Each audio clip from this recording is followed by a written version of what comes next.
Hello, can I be heard? I don't have a sound right now.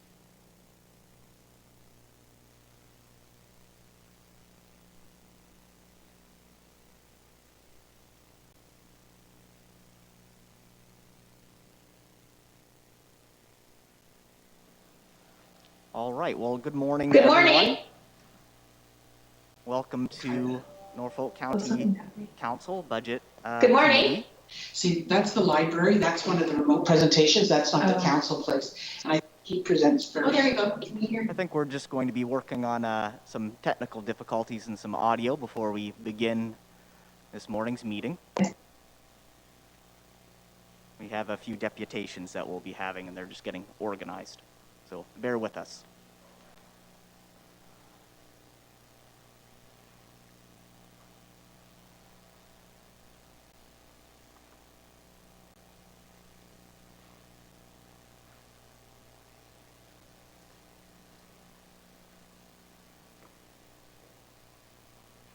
All right then, well, seeing that the hour is upon us, 9 a.m., we'll start our meeting this morning. I think what I'd like to do first is look for an approval of the agenda. We do have some items that were added to our agenda, including a PowerPoint presentation by our finance team and some supplementary documents through an information package. Is there any other additions to the agenda this morning? Seeing none, I'd look for a motion to approve the agenda. Councillor Michele, seconded by Councillor Taylor. All those in favor? Motion is carried. Do we have any disclosures of pecuniary interest today? Seeing none, we'll move along. As is customary, we'll have some budget committee chair opening remarks as myself, Councillor Ian Rabbits. I think I'd like to begin my introductory comments with a few questions for my fellow colleagues, if you'll indulge me.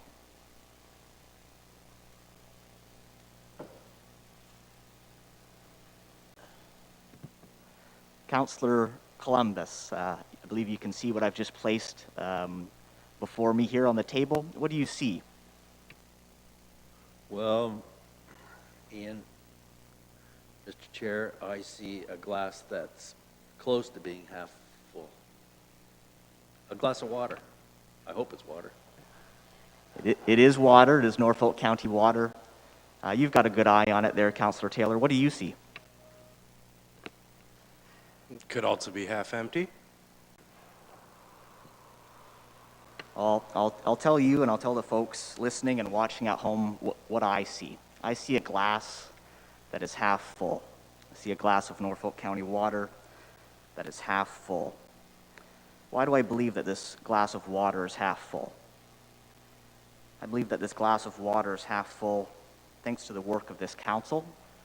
We've asked for a lot of information regarding our water rates, a lot of budgetary information that is new. We've hired a consultant. We have a Watson report before us today. I believe we're going to be following the recommendations contained within that report, but we shall see. A lot of hard work has gotten us to this point, and I'm viewing that glass as being half full. Thanks to the hard work of our staff as well. We have a small army of individuals in our water and our public works department that have been collaborating with our finance team to get us to this point today. And a lot of hard work and dedication on the behalf of this council and Norfolk County staff have gotten us to this point, that have filled that glass to the half-full state. I want to give our community some highlights of our budget today. One point that I like to make is that we're going to be attempting to get us off of what I like to call the rate roller coaster.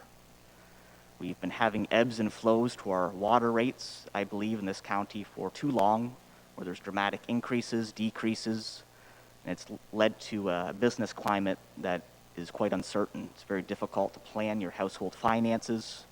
It's very difficult to plan business activities when there's uncertainty and you don't know what the water rates will be, if they're going to be increase dramatically or if they're going to remain at the rate of inflation or less. And I think that our staff have presented us with two options that will get us off of what I call the rate roller coaster. Some other budget highlights: our staff have worked diligently to present us with some options, working our way down from a 21.7% increase to your water rate down to a 7.1% increase if staff recommendation is accepted, or there is an alternative that is far away from that 21.7%. Today's budget, we're going to set the water rates for all of our customers here in Norfolk County, well over 15,000 households, businesses. We're going to be reviewing water consumption rates, and we have some realistic numbers there. And we're also going to be reviewing some public engagement, which is very important and something that we've really improved through this budgetary process this year. So thank you for all of those that provided their feedback, and thank you for our finance team for putting those public engagement pieces together. But getting back to this glass that is half full that I placed before my desk here today. It's a good starting point. I think that this council, the leadership at this table, needs to have the vision to fill this glass. We have a great starting point, and I'm optimistic because of all the hard work and the tough decisions that have gotten us to this point today. But we need to execute for our community. And the deliverable, I hope one day I'll be able to set a glass of water that is full before us today. And if it's not me, it's not this council, know that the decisions we make today are going to empower and enable the next council to fill that glass. So with that, I would like to move on to our deputations today. And I have two agendas before me. So, one is looking at the deputations. That's the one that we were originally presented. And then we have a supplementary document regarding the presentations and our staff report following our communications. So I'll be following the original agenda. Once we get into our staff presentations, then we'll be following the finance agenda that we have been provided. I believe that's the plan. I'm seeing nodding heads. I'm not seeing any objections to that. So with that, up first for our deputations is Adam Very and Carolyn Nordenheimer of the Norfolk County Public Library Board. I'm seeing that Adam is at the podium on the screen there before us. Adam, I would remind you that you have 5 minutes to present, and I will remind you when you have 1 minute remaining. So with that, I'll start the clock when you begin your presentation, sir. Okay, thank you, Councillor Rabbits. Good morning. So appreciate the opportunity to speak again. We've provided our three budget scenario proposals to you again. I'm not going to really talk too much about the budget exactly because we've done that, but what I am going to do is talk to you about how what we're doing and how these budget proposals, they align with Council's strategic priorities in an effort to sort of link where the library is going to what Council's stated position is. So the strategic priorities that we align with most directly are your priorities to foster vibrant, creative communities, provide reliable infrastructure from essential community amenities to transportation networks and water and wastewater, not so much the water, but transportation definitely, establishing responsive, collaborative customer service. So in particular, your priority to create vibrant, creative communities, it's stated that Norfolk County has beautiful, safe neighborhoods, a strong sense of community, and great places for people. So the library, one of our priorities is inclusive opportunities for literacy. And to that end, I would suggest that it's challenging to find a place in Norfolk County where more new ideas are formed and grow than in your local library branch. The library includes early years programs that support the Ministry of Education's early learning curriculum and has formed partnerships with literacy providers, including the Dolly Parton Imagination Library and Learning Without Tears. It has partnered with the Schulich School of Business to produce a report on youth engagement services, and it's collaborated with tech providers to host workshops and training in branches, as well as supporting local authors, self-publishers, and is currently working on programs for Zoomers, which is boomers with a zip. And also a librarian program to provide direct support through workshops. Another stated council priority is optimal place to do business. Norfolk County is seen as a willing partner to do business in, setting the stage for those who want to try new ideas. So the library has been working hard on one of its priorities to create community connections. Currently, 34% of Norfolk County residents have a library card, which is up from 7% when our current CEO took over. And we are striving toward a goal of 48%, which is the provincial standard. To achieve this, a communications and marketing plan has been developed and is being successfully implemented. There are Friends of the Library chapters run by volunteers in Port Dover and Delhi, and we're working toward establishing chapters at the remaining 3 branches. Volunteers assist with fundraising and helping increase the library's visibility by participating in community events and festivals. We've recently updated our website. It's been redesigned to comply with AODA standards and provide better all-around service, and it's an ongoing work in progress. To build better relationships with Norfolk County departments, educators, and the business community, the library has hosted Imagination Walks for Simcoe's Downtown Revitalization Plan, and staff has participated on revitalization committees. Staff has also partnered with your recreation department on events. Number 3, Norfolk County has a priority for quality infrastructure, including facilitating innovative new public transit routes that address rural realities and economies of scale. The library has recently expanded and renovated the Delhi branch with partnership with the Friends of the Library, the community, and Norfolk County. We've updated the kitchen at the Simcoe branch to create a culinary literacy program in partnership with the Salvation Army, which is unfortunately on hold due to COVID, but we will be resuming as soon as we can. We were working on improvements for Waterford, but those are also on hold, unfortunately, because of COVID, but we are trying to keep those things moving. And we have 4 maker spaces available at our branches, and Port Rowan has the equipment to add one as the need arises. Specifically, with the transportation, the library partners with Ride Norfolk to sell tickets and has recently entered into the Southwest Community Transit Partnership with SCORE and the Workforce Development Board of Grand Erie on a regional solution for transportation. Norfolk County has a priority to focus on service. The library focuses on training, communication, team cohesion, continuous analysis of operations, and patron responsiveness, and improvements to reference help. These are achieved through attentive board oversight, expert management administration, and employing trained, qualified frontline library staff. Lastly, Norfolk County has a priority for solid foundations. The goal is to have a well-run organization with financial sustainability and asset management as the cornerstone of the county's future success. The Friends of the Library chapters, like as I mentioned, is a goal that we're working on. We have 2, we're working towards 5. We've recently hired a development coordinator on a temporary contract to help build fundraising programs, establish a fundraising committee, and manage sponsorship programs with local businesses and service clubs. The adoption of best practices to gain efficiencies is ongoing, and our reserves are replenished. I am done. Well under the 5 minutes. Well under your budgeted time there. Thank you, Adam. Do we have any questions for our deputation?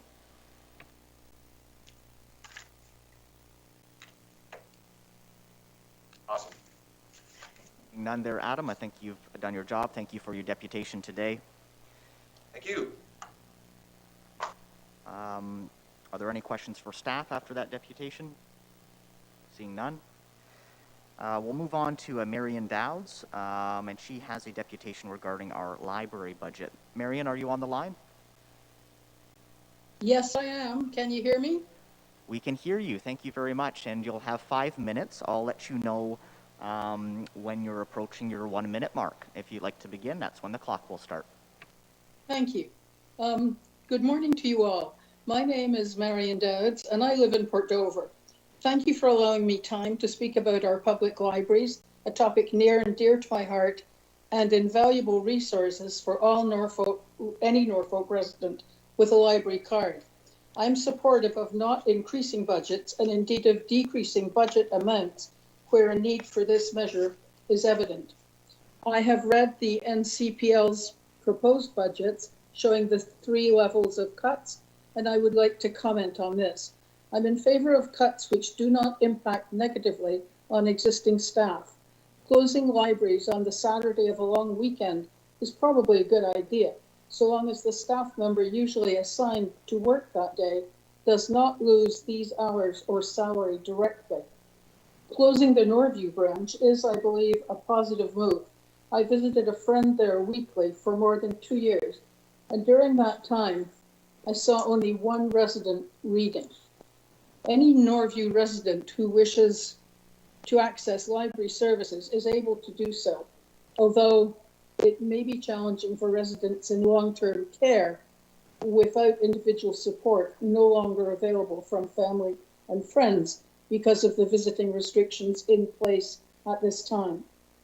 During this year, when our libraries were closed, I accessed e-books and e-audiobooks and found that system admirable and easy to use. I've been very impressed by the virtual programs to which library staff members have taken so readily. I watched Snacks for Seniors the other day, and the story time with Susan is exceptionally well done. I wonder if everyone is aware of the Sensory Sundays programming. I would like to conclude by reminding you all that the strength of our library system is in the relationships built up over time. Our librarian at the Port Dover branch, Carly Magic, is currently on mat leave. I made a baby blanket and wondered how to deliver it. I asked at the library and was told she may not access her work email right now, but mentioned her husband is in the library from time to time. So I wrote a note, put Carly's name on the envelope, and delivered it through the slot for returning library materials. A few days later, the doorbell rang, and there was not only Carly, but the baby too. Please retain all staff members and make cuts elsewhere. The Port Dover Library has, I think all Norfolk County libraries have an adopted book program in place. And while I've not yet investigated this fully, some income will be generated through this program. I have suggested a legacy fund where your will has provisions in it to make a donation to an organization of your choice. I trust that you will make thoughtful decisions and continue to use the many resources available through the Norfolk County Public Library System. Thank you. Thank you very much for your deputation, Marion. Do we have any questions of council? Okay, seeing none at this time. What I think I'd like to do as we move through our deputations is we'll just have a motion at the conclusion of all the deputations to receive them as information, unless a counselor would like to object, or if the mayor objects to that. Is there any questions for staff as a result of that deputation? Councillor Columbus. Thank you, Mr. Chair. Could we, there were 3 scenarios put forth previously. I believe it was 5% cut, 8% cut, and a 10% cut. I think that's what it was. At what stage was the staff cut back? It was at 8% cut. Was staff still in the picture? Who's got the answer? I can attempt to answer, serving on the library board. We did have Adam Very. Oh, I'm seeing him pop back up. Excellent timing, Adam. I'm glad that you're still with us here. So the question that was posed was regarding the staffing impacts of the various budget cuts. Would you be able to appraise us of the impacts to service level at a high level, and also the resulting impact to staffing levels? So to answer Councillor Clemens' question, at 8%, we won't have to let any staff go. 10% we definitely do. Thank you, Adam. You betcha. Well, very good. We've gotten through 2 deputations this morning. The next one that I see here is Tamara Smith from Norfolk Rise. Tamara, are you on the line with us?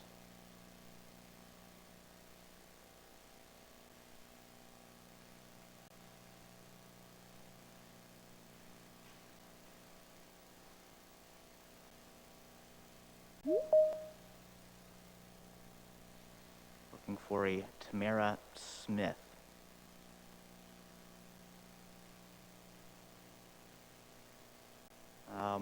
What I think I'd like to do is just take this opportunity to welcome Kevin Klingenberg to the role of Deputy Clerk. He's sitting to my right. He's the Deputy Clerk Manager of Legislative and Information Services, and he's new to this role as a Deputy Clerk, and I wanted to welcome him to his role. Kevin, how long have you been with Norfolk County? I've been with Norfolk County since June 2019. Wonderful. Well, welcome, Kevin. You're a new face at this table, but you're known to staff and to this council. We want to welcome you to your role. That was a delay and a stall tactic to see if we could get Tamara Smith on the line there, but I'm not seeing Tamara. So what I think I'd like to do is we can just return to Tamara at the end of the lineup. Just log in. We're just going to give her a moment to get organized here.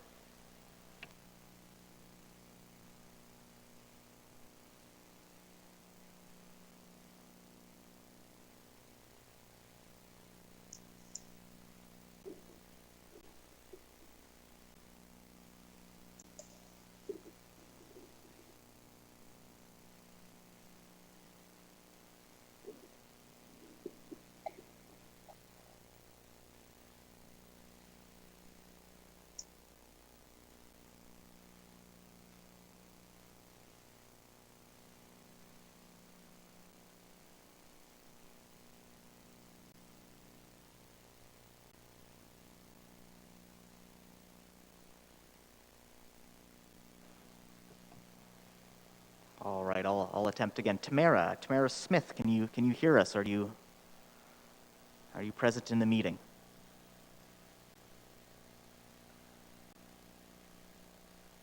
That's okay. Well, Jacob. Excuse hello. me. I'm Marilyn Antkew, and I'm in this meeting in Tamara's place. Oh, very good. Well, thank you for representing Norfolk Rise and coming for a deputation today. I'll remind you that you have 5 minutes for your deputation, and I'll remind you when you have 1 minute remaining. You may begin. Thank you. Good morning.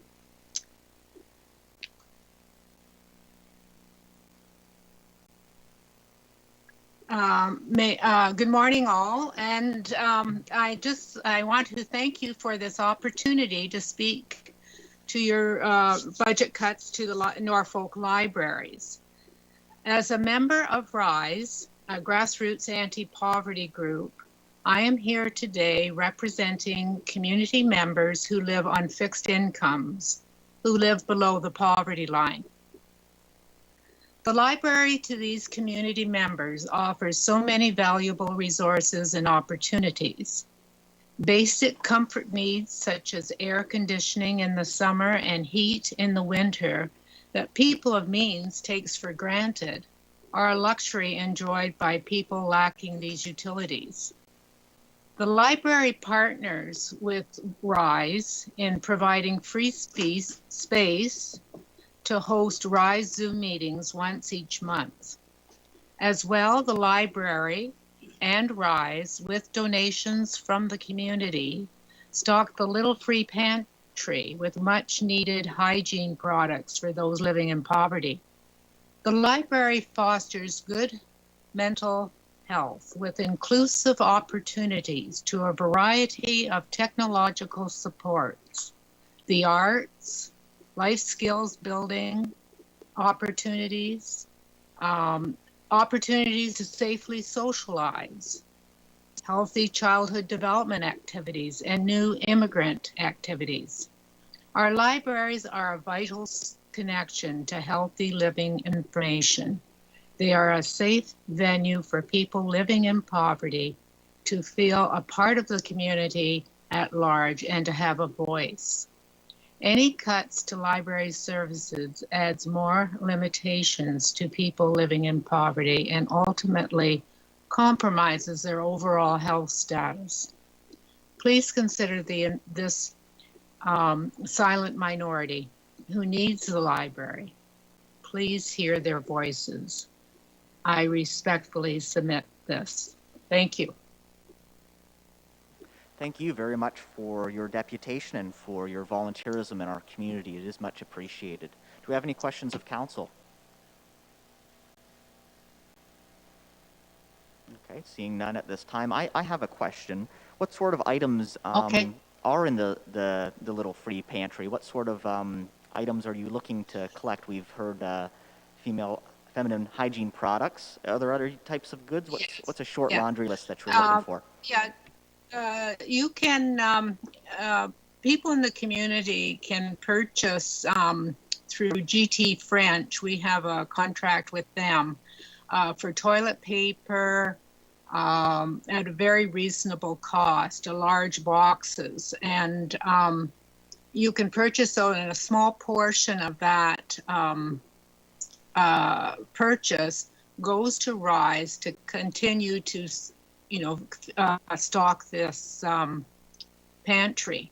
But so that's toilet paper, paper towels, and they also have masks through GT French. And we also provide, shampoo. As much as people bring in, we put out on the shelves all those hygiene products for men and women. And sometimes we get other things like, knitted toques or mittens or, this time of year, items like that. But it is used, and often it is, the cupboards are bare, but we try to keep an eye on it and try to replenish it as much as possible. And there's people like from the churches that give as well. That's wonderful information to have. I did see Councillor Michele had a question for you. Thank you, Mr. Chair, and good morning, Maryland. Thank you very much for your deputation today. Maryland, what would you say would be the biggest benefit that the library provides to those people who are members of RISE? I would say just the mental health piece, Tom. Counselor, or through the chair, excuse me, to Tom Michele. I would say just that mental health piece is the biggest one. Now we were meeting because of COVID. We were just meeting from our homes as Zoom meeting, but recently the library allowed us to social distance and mask wear in the boardroom, and so we were able to have our first person-to-person meeting through Zoom, and our host is Carrie Zinkowski, who hosts the Zoom meeting, and she is from her home working, and so we were able to have that meeting and actually see each other. And I can tell you, everybody felt that that connection, that added connection, and that mental health. It just does so much for one's mental health to connect with each other. And thank you to the library for that. Thank you, Marilyn. Oh, and I'm seeing a question from Councillor Huffman. Good morning, Marilyn. How long has RISE been in existence? Oh, I don't know. Carrie, can you help me? It's been 3 years, I guess. Okay. Has it been 3? 3 or 2? 2017. So it's been 3 years. Thanks, Carrie. All right, thank you. Excellent. Well, thank you to both of you, and for the deputation and for the wonderful work that Norfolk RISE does in the community. If there aren't any other questions of council or any questions of staff resulting from that deputation, we can move on to our next deputation, which is Carrie Zinkowski. Now, Carrie is going to be speaking on behalf of the community legal. I believe, looks like the word clinic was omitted from my agenda here, but it's representing Brant, Haldeman, and Norfolk. And Carrie, before you begin your presentation, if you could give the full title of the organization that you work for or represent. You will have 5 minutes, and I'll remind you when you have 1 minute remaining if you're taking up that much time. Thank you so much. Right. Thank you, and good morning to everyone. My name is Kira Sinkowski, and I am the community developer at the Community Legal Clinic of Brant, Haldeman, Norfolk. We service the areas of Brantford, Brant County, Six Nations of the Grand River, Mississaugas of the Credit, Haldeman County, and Norfolk County. And I'm also the Zoom host for the RISE meetings, and much of what I was going to say today has already been shared in the other deputations. I think illustrating the importance of libraries, and not only libraries, but other community spaces such as museums and community halls and arenas. I mean, Adam shared dozens of ways that libraries support the strategic priorities of the county, as well as how innovative, relevant, and creative they are as an organization. For us as a nonprofit, we're extremely reliant on our community partnerships, and my job is primarily to build partnerships in the community to support the work that we're doing. So we provide free legal services to folks that can't afford lawyers, mostly around the areas of the tenancy rights and consumer law, employment law, and income support law. So for us, the libraries and all the areas that we serve are vital to our services for connecting us to folks, providing space for us to run services or to run programs, and also just to share information.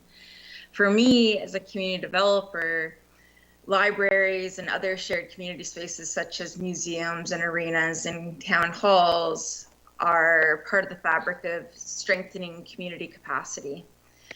They provide opportunities for learning and sharing, and as well as preserving local histories. These are the places that are strong facilitators of community engagement.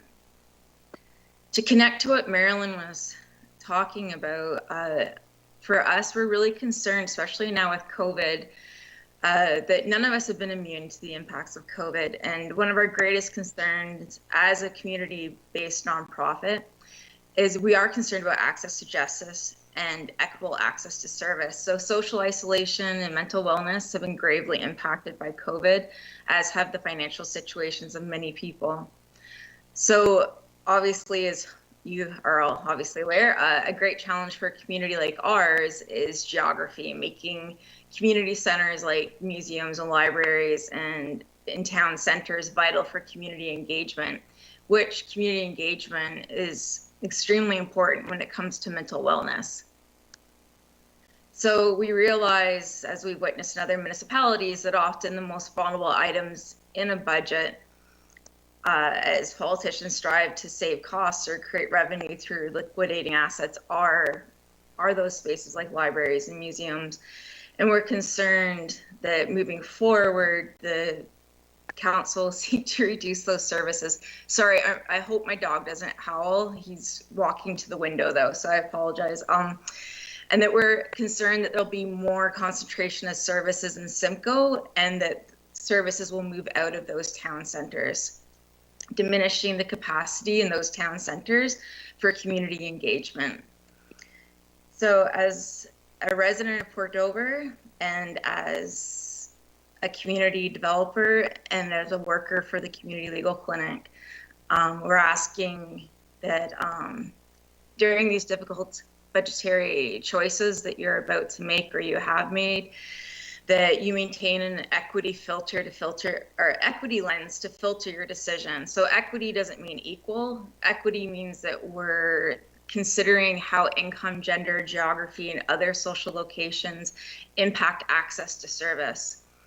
And another thing that we've been talking about as well, and we researched it a little bit and we found their existence in other municipalities, and maybe there is something in Norfolk and I'm just not aware of it, is that some municipalities have, for lack of a better word, but like an advisory committee for municipal affairs that is composed of people with lived experience to help give feedback and share their experiences of what it's like to not be able to access service, and help those experiences inform services going forward. So that was just something that we came across in research that we were doing for something else, and we thought that it could work well here in Norfolk County. But saying that, thank you so much for allowing me to speak today and to share our experiences as a nonprofit here working in Norfolk County. And thank you for your service and dedication. And thank you for all the ways that we've worked together over the years to meet the needs of the residents in Norfolk County. So again, thank you very much. Thank you very much, Carrie. Do we have any questions of council for our deputation? Mayor Chop? Thank you, Mr. Chair. Thanks, Carrie, for coming as always. I guess just when you talk about, I know we've made some difficult decisions over the last year. We did close 2 museums. We still have 5 that are open and operational, and I believe the total is 16 community centers. So when we've looked at making some of these decisions, I guess I'm interested in your perspective. Like, a big part of making these decisions is because there's a big chunk of our population at the bottom end of the income spectrum that are on fixed incomes, that are likely a lot of the clients that you're dealing with. So when you look at, you're faced with options of, yes, it's a place to build community, certainly, but it becomes at a certain point that person that's on the bottom end of the income scale can't afford, to pay their taxes and to put food in their mouth, and especially during COVID times. So I'm just wondering if you can comment on that. That's where the struggle with the balance comes. I mean, yeah, there's so many pieces, and when it comes to the folks that we support and that we're working with in community, that access to services, especially when it comes to transportation, and then when it comes to the other pieces, I mean, Councillor Rabbits was talking about the water bill increases. All those things become huge challenges about where you put your money. And I mean, we definitely don't envy the situation council's in. But I don't think I'm speaking to your point. Can you just repeat it a little bit?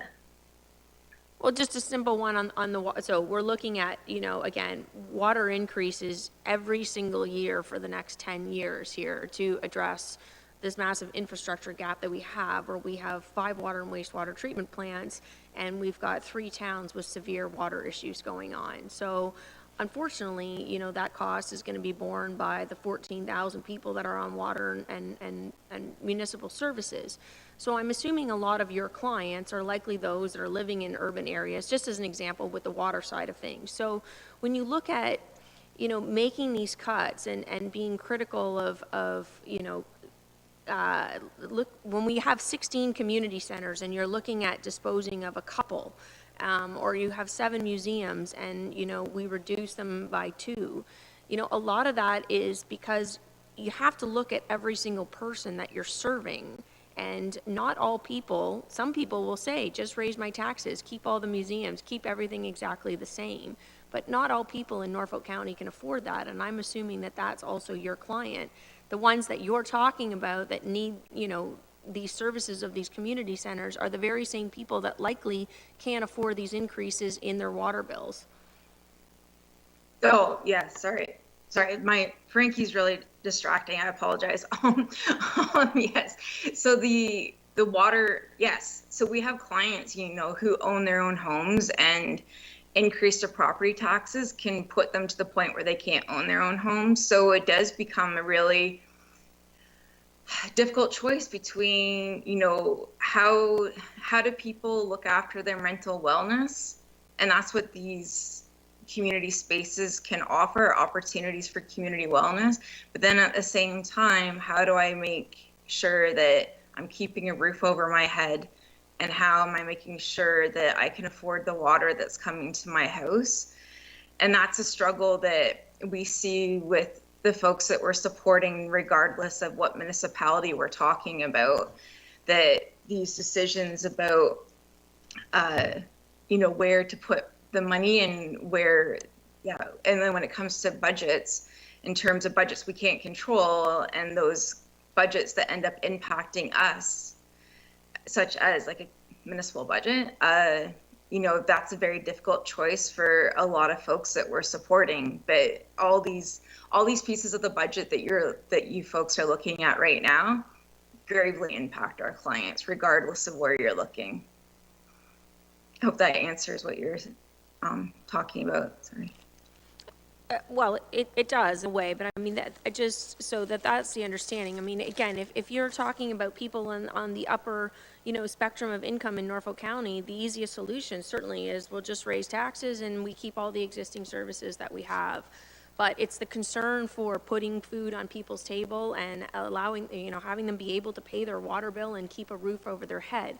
Those are the people, when you end up making cuts, that you're concerned about. And so, you know, I think we are in a unique situation in Norfolk County that, yes, you know, you need your community centers and so on, but we also have, you know, what happened last year, you know, when you have 7 museums, and do you need all 7? When you have, you know, 16 community centers, do you need all 16? You know, I think I would challenge to say that there's many municipalities out there anymore that have sort of the excess that we have. And, you know, that's why we had to make some changes there. Again, appreciating that these people need these centers, but also trying to balance that with the need, the understanding that they need to put a roof over their head and put food in their mouths. Thank you, Mayor Shop. I think that point is well taken. Do we have any other questions of our deputation? Okay, seeing none. Thank you so much, Carrie, for your deputation today and all the work that you do in our community and in neighboring municipalities. You know, with that, we do have finance staff available, and after every deputation, I am going to be asking if council have any questions for staff, but of course, I'm looking for you to ask a question of our finance team, because that's who we have present and available to answer questions today. Seeing none, we'll move on to our next deputation, which is Samantha Lawson and Sonia, well, I'm going to have a hard time pronouncing your last name, I apologize, Radoja. And that's through the Grand River Conservation Authority. It's the budget for 2021. Do we have either Sonja or Samantha on the line? Take off both there. Oh, pardon me. Good morning. Good morning. Can you hear us? I can. Could you please introduce yourself so I don't have to butcher your name? Apologies. Good. So my name is Samantha Lawson, and I'm the Chief Administrative Officer with the Grand River Conservation Authority, and I have our Manager of Corporate Services, Sonia Radoja, with us today. Excellent. So I will remind you that you're going to have 5 minutes for your presentation, and I will remind you when you have 1 minute remaining. The floor is yours. Thank you very much, and thank you for this opportunity for the GRCA to present our draft 2021 budget. The Grand River watershed is the largest in southern Ontario. The Grand River and its tributaries lie at the heart of one of the richest and fastest growing regions in our province. We know that the future prosperity of the watershed, its municipalities and communities is linked to the health of the river, its tributaries, and the natural environment. The Grand River Conservation Authority operates a range of programs in engineering, planning, land management, recreation, and education. Our strategic mandate is to develop and implement watershed-based programs that protect people and property from flooding and erosion, improve the health of the watershed, connect people to the environment, and manage our land holdings in a responsible and sustainable way. Our programs balance human, environmental, and economic needs so that we can deliver on our vision of a healthy watershed now and for future generations. We build relationships and trust with our watershed partners to achieve our common goals. And so with that, I'm going to ask Sonia Radoja to speak to the next part of our presentation. Thank you, Mr. Chair. Our budget was first presented to our board in September. It does not get approved till February, so we usually go in January and February with subsequent drafts. And the two main challenges that we are dealing with this year is the new provincial regulations and the new provincial legislation that's coming out to for the Conservation Authorities Act, and then to manage the uncertainty related to COVID. In terms of our issues with legislation, There's certainly a lot of press going on right now. I won't get into details. The main thing to recognize there is the way the levy could change based on mandated versus non-mandated programs, but there is a transition period that's been identified for implementing all of this. So for our 2021 budget, we are assuming the same business model under which we've been operating, the same eligibility for levies, and there's been no changes in our program delivery. So it's business as usual. The second challenge as it relates to COVID is certainly where we are vulnerable is our self-generated revenues. Almost 50% of our revenues are self-generated, but within that group, there are some that are safe or so far seem not are doing okay. But the areas that were significantly impacted were our conservation area parks and our outdoor education program where we have a lot of revenue. Our budget is about $31 million. About 85% of that is an operating budget, so it's about 25 million. Our capital's about 10% at 4 million. And then we have special projects. They sit at right now only about 5% of our total budget, but those are projects that really get confirmed more in January and by the time the budget's approved in February, and do not rely on general municipal levy. It's external funding sources. In terms of our funding, the general municipal levy is about 1/3 of our overall sources of funding our programs.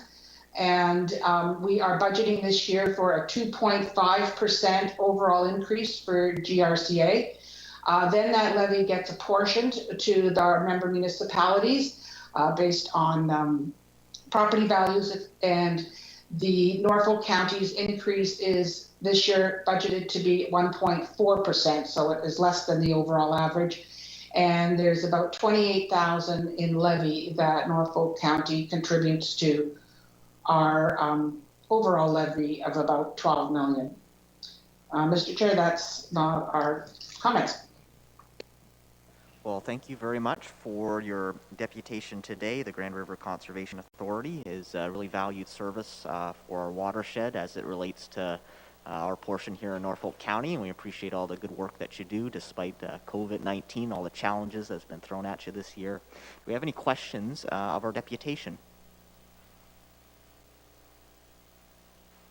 Seeing none at this time, I'll thank you again both for your deputation and wish you a wonderful day. Thank you. Thank you. Do we have any questions of staff as it relates to the deputation?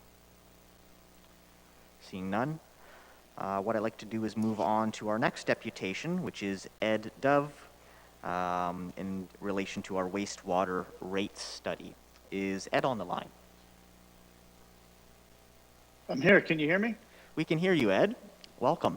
Okay, perfect. I'll remind you Thank that you have 5 minutes, and it will begin once you start your presentation, and I'll give you a friendly reminder when you have 1 minute remaining. The floor is yours, Ed. Thank you. Hi, my name is Ed Dove, and I own and operate Bill Septic here in Norfolk County. We're a septic hauler, and we use Norfolk County wastewater facilities to dispose of our rural residential sewage. I'm speaking to you in hopes of providing some further information to the water and wastewater rate study that was completed earlier this fall. I'm speaking on behalf of my customers and as a concerned local business owner with regards to the septic and holding tank rates outlined on page 4 and 5. I'm not trying to condemn the report in any way, but I feel the council needs more information from the practical in-field type of experience I can provide. There are 3 kinds of waste acceptable at Norfolk County sewage treatment plants. One is portable toilet waste and is currently trucked in sewer plants from portable toilets all across Norfolk County. The second is called holding tank waste. A holding tank is simply a large 2,000-gallon concrete tank that accepts waste until it is full. Once it's full, a homeowner calls a company like ours to come and empty the tank. This occurs on average every 4 to 6 weeks. The third type of sewage is called septic tank waste. Septic tank allows all sewage into the tank and allows liquid effluent to exit the tank where it is distributed through a series of pipes called the tile bed. The solid waste is contained within the tank, and this waste is removed by a company like ours every 5 to 7 years. A typical septic tank is roughly 800 gallons, or 1/3 the size of a holding tank. Please take a moment to consider those volumes. A home on a holding tank will require 2,000 gallons to be disposed of approximately 10 times per year for a total of 20,000 gallons per year. And a home on a septic tank will require 800 gallons to be disposed of every 5 to 7 years, on average for a total of 160 gallons per year. This represents a septic to holding tank ratio of 1% to 99%. Please remember that as I'll be referring to it later. The report suggests on page 5 that a potency of a holding tank is 2 times that of an in-town sewer waste, and it also says septic waste is 10 times as potent as urban sewer waste. I believe this is accurate as our waste is sampled and tested by our sewer plant operators.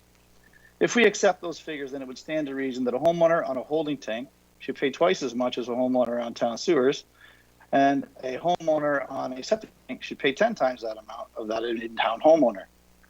I totally accept this model of thinking from a common sense perspective. All of the people in the county should be paying equally based on the potency and volume of the waste they are producing. Unfortunately, that is not what will be happening under this proposed blended rate structure. This brings me to the actual report. First off, there are some assumptions made on page 4 that are both arbitrary and offensive. And I quote, declared volumes are approximately 95% holding tank and 5% septic. It is hypothesized that this is not reflective of the true volumes being received, end quote. Essentially, they're suggesting haulers like myself are not honestly recording our loads of waste in an effort to save money. Not only is this untrue, it's defamatory. Excuse me, Ed. I'm going to interrupt for a moment here. You are speaking quite quickly, and I've had at least a couple of councillors here, and the mayor would like you to slow down. And if we can't get all the information out, I mean, we'll always have an opportunity to ask you some questions if we need you to quote those statistics again. Sure. So I just wanted to provide you an opportunity. You know, our intention with the 5 minutes isn't to rush anyone. Okay. And we do want you to take a breath there and get all your points across so we can ask you some questions. So, you know, if we do need to permit an extension, if you really feel you can't get through all of your stats, we'll visit that at the end of your presentation. But I'll permit an extension here, and if you just want to restart from the point that I interjected, please. We're going back to the page 4 comment, and I think I'd like to go from there, please. Okay, so this brings me to the actual report. First off, there are some assumptions made on page 4 that are both arbitrary and offensive. I quote, declared volumes are approximately 95% holding tank and 5% septic. It is hypothesized that this is not reflective of the true volumes being received, end quote. Essentially, they're suggesting haulers like myself are not honestly recording our loads of waste in an effort to save money. Not only is this untrue, it is defamatory. Last year, we pumped roughly 2,100 holding tanks and 850 septic tanks. That translates to roughly 4.4 million gallons of holding tank waste and 640,000 gallons of septic tank waste, to a total ratio of 10% septic to 90% holding tank for my company alone. Couple this with the ratio I asked you to remember from early of 1% to 90%, and it's clear to me something is inaccurate with this hypothesis made in this report. It is my opinion those conducting the rate study inadvertently did not factor in the vast difference in size between that of a holding tank and a septic tank. Later on page 4, they suggest a 30 to 70% septic to holding tank mix, and then further down they even mention a 50-50 mix. Based on my 15 years experience of actually pumping tanks, there's no possible way to get to those ratios. This creates a massive flaw when trying to go to a harmonized sewage disposal rate. Although a blended rate may make things easier administratively, it actually creates a huge injustice and discriminates against those living in areas where holding tanks are the only options available. If you were to accept the 2021 rate structure with no phase-in, with a blended rate of the $18.38 per cubic meter, and we use 10 cubic meters as the base figure, the disposal cost of the in-town waste is $23.50 for their 10 cubic meters. A holding tank homeowner will pay $183.80 for disposal of their 10 cubic meters. So essentially, they are paying 8 times as much for a sewage that is only twice as potent as that of an in-town user. A septic tank owner using the 10 cubic meters would also pay $183.80. This is only 8 times that of the in-town homeowner for waste that is 10 times as potent. As you can see, this is grossly out of line with the common sense approach mentioned earlier. In addition to this, the different type of septic systems has a bigger impact on the homeowners when you factor in the frequency of pumping. A holding tank homeowner typically pumps every 4 to 6 weeks for a total of 10 pump outs a year. This totals an annual disposal fee of roughly $1,800. A septic homeowner will pump every 5 to 7 years. This translates to an annual cost of $11 per year. This is actually a reduction of almost $14 per year under the proposed rate structure from what the cost is now. So in the real world of septic pumping, you're actually reducing the disposal cost of a septic tank by $83.83 with this rate, and you're increasing the disposal cost of a holding tank by $32.09 based on the actual size of each tank and how it actually adds up for the homeowners. So my question is, why are there such discrepancies in the actual real world sewage disposal rates based on the seemingly arbitrary numbers generated in the report? Based on my math, if you accept these numbers as true, you shifted the bulk of the cost of sewage disposal onto the 210 customers getting 10 pump outs a year and asked them to make up for the 4,250 getting one pump out every 5 years. To me, that's discriminatory and flat out wrong. I'm simply just asking that you consider this information before you set this year's bulk wastewater rates, as I do not believe the blended rate will create the desired effect as it has been presented to you in this report. It's simply unfair to your real taxpayers and voters. Again, thank you for your time, and I'd be happy to answer any questions or provide you with a written copy of this deputation. Thank you again, Ed, for your presentation there. Seeing first, I'll have Mayor Chop speak, and then I believe Councillor Columbus will be following. Thanks for your presentation. So just based on what you said then, what you're looking at is, you're saying that the potencies were, you agree with those calculations. So basically, if we took the total volume that we're processing with this blended rate, and then you want to have individuals still holding tank and to not do a blended number. So if we took the total volume times whatever the new blended rate, the 1838, and then we divided that with the 90% holding tank customers and 10% septic, is that it? Well, that's an option. I mean, the total volume is the total volume. If we go 10 and 90, I think that's reasonable as for the actual amount that's being brought in. The onus would then be on us to charge the customers accordingly. 10 and 90 is the ratio that you believe it's sitting at? I believe that's accurate. Seeing Councillor Columbus. Thank you, Mr. Chairman. And this has been an issue debate for many, many years now, holding tank waste versus septic tank waste. And it sounds, Mr. Dove, like you really know your stuff.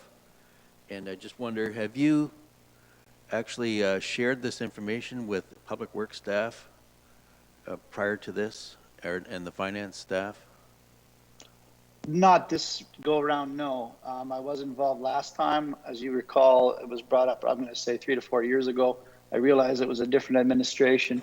I provided them with some information then, and they requested a similar thing of what the volumes we disposed of were. That was provided at that time, but this time I have not provided that input, no. Okay, thank you. Seeing Councillor Van Passen. Yes, thank you, Mr. Chair, and through you to Mr. Dove.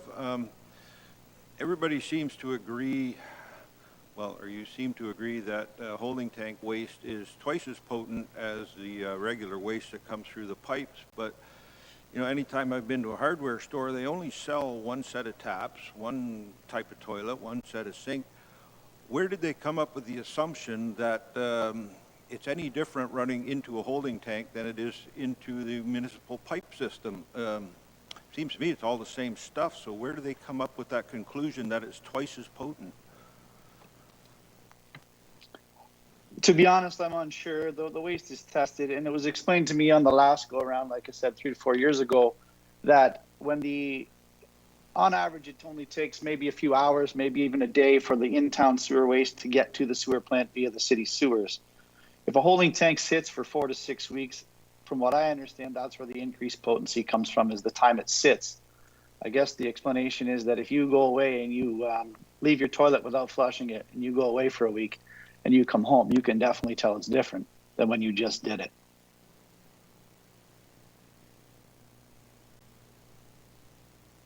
That's the best explanation I can offer. Thank you for that explanation, Mr. Dove. Are there any further questions of council that satisfy your curiosity, Councillor Van Passen?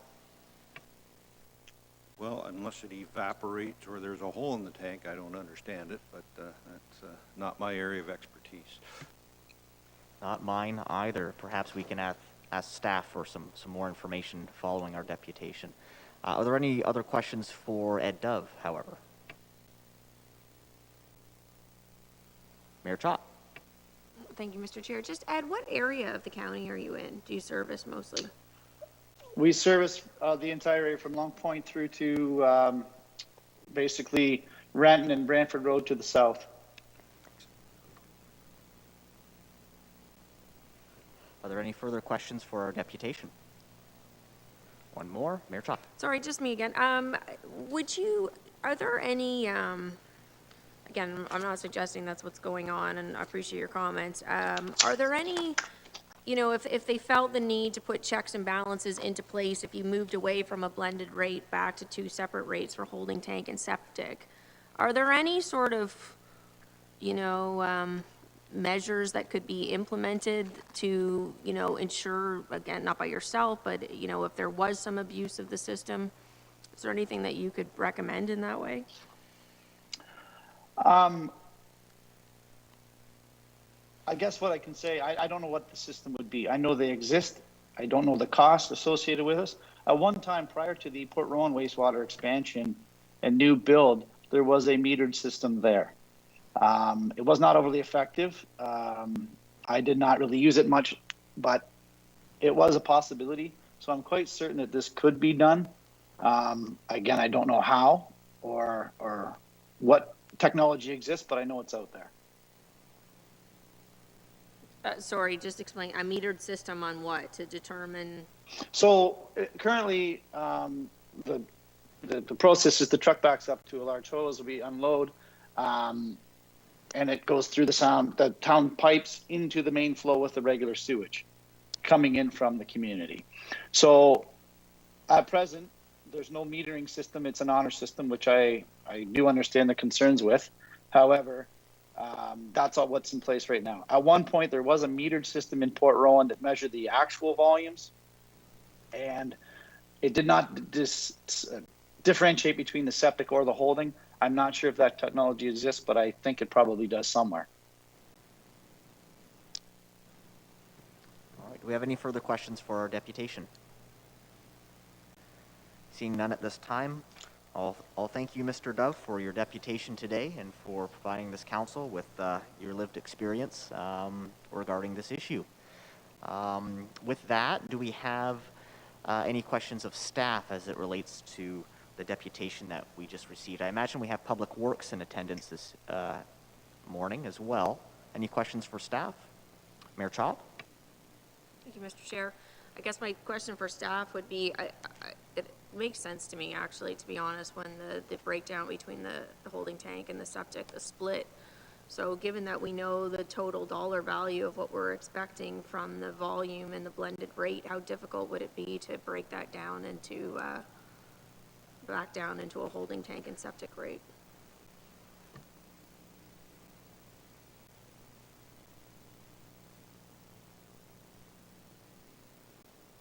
Sorry, through the chair to the mayor and council. So this is a calculation we go through quite a lot. I would say it would be best to refer to Watson because the rates interplay. We're allocating infrastructure across everything. That being said, if we believe that the 90%, 10% holds, I did a rough calculation, we're talking, like the rate study was at 70%. So we're talking maybe 50 grand. And what I want to call out here, we took a conservative approach because of the $3 million of rate relief we are building in.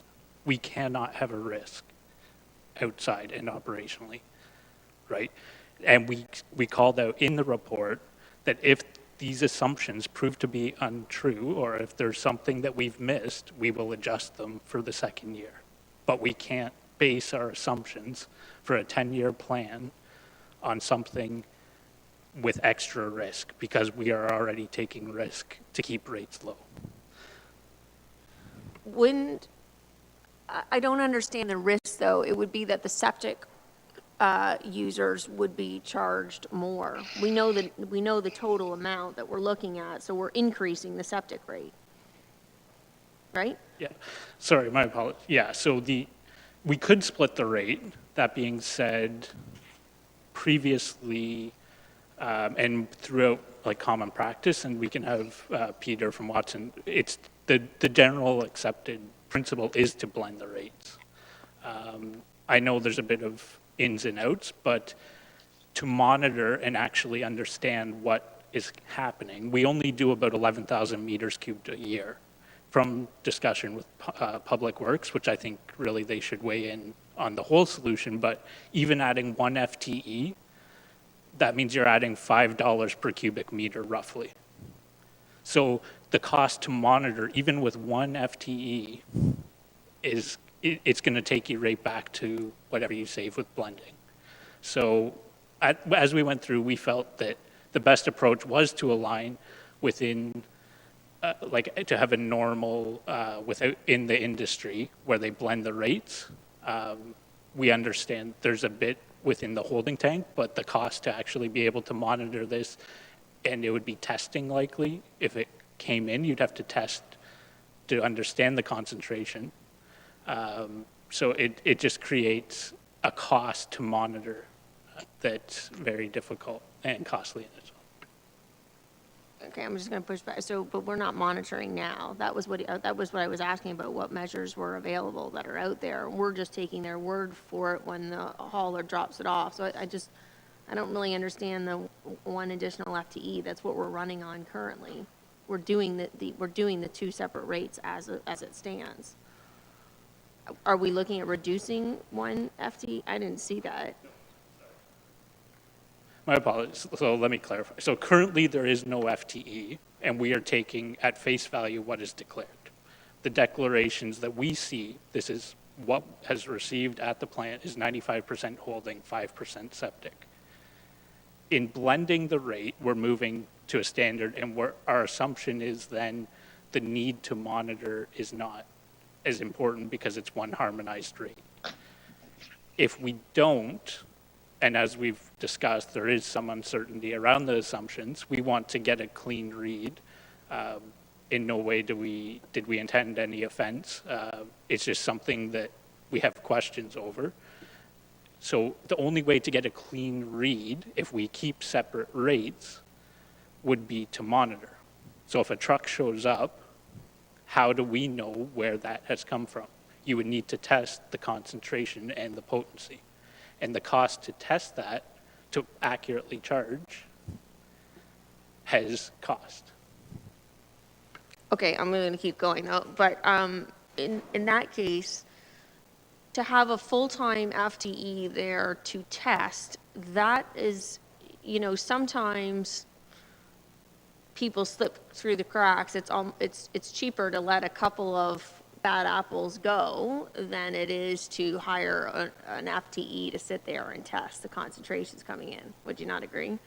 I mean, that's a lot of people when you're looking at a $100,000 employee, once you factor in benefits and everything else, sitting there testing, that's $100,000 that we're arguing that somebody is, for this amount, that is trying to scam the system. They need to at least scam the system by $100,000 to make it, break even.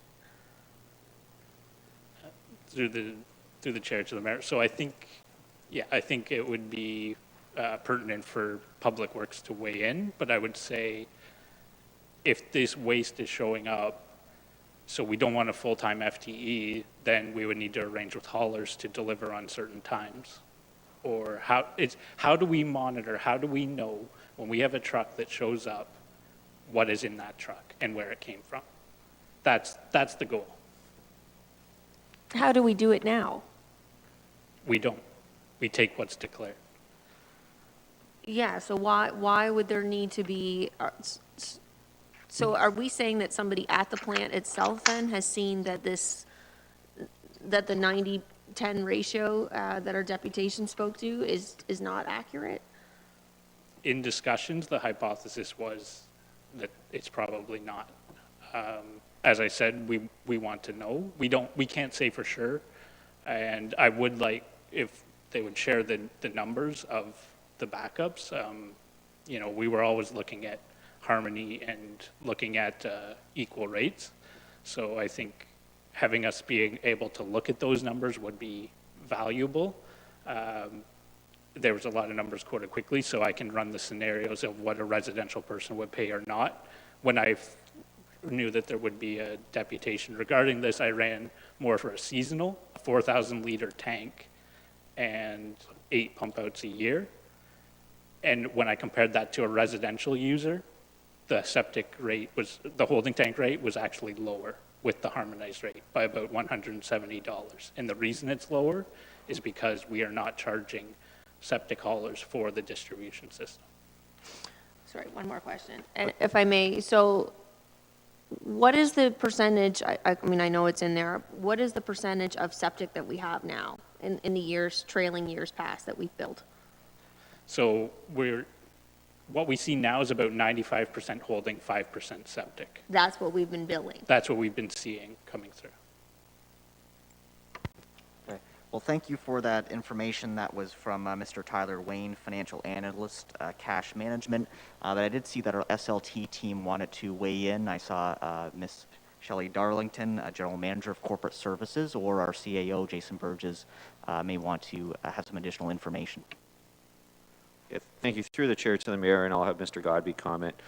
The mayor is correct. The issue is the total volume. It's not worth it to try to get to a precise system so that you know how much is septic versus how much is holding, because at the end of the day, the issue is that we have to add water to this, and that is what increases the processing volume.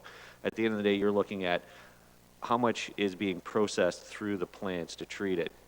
So if there's not an effective way to do that with the volumes, that's why not just this community, but many communities are moving to a blended rate. To say, listen, we're going to take this, which is off of our system, we're going to put it in, and we're going to treat them both the same. You can argue that that's not fair and equitable, because one, it does come in with a higher concentration.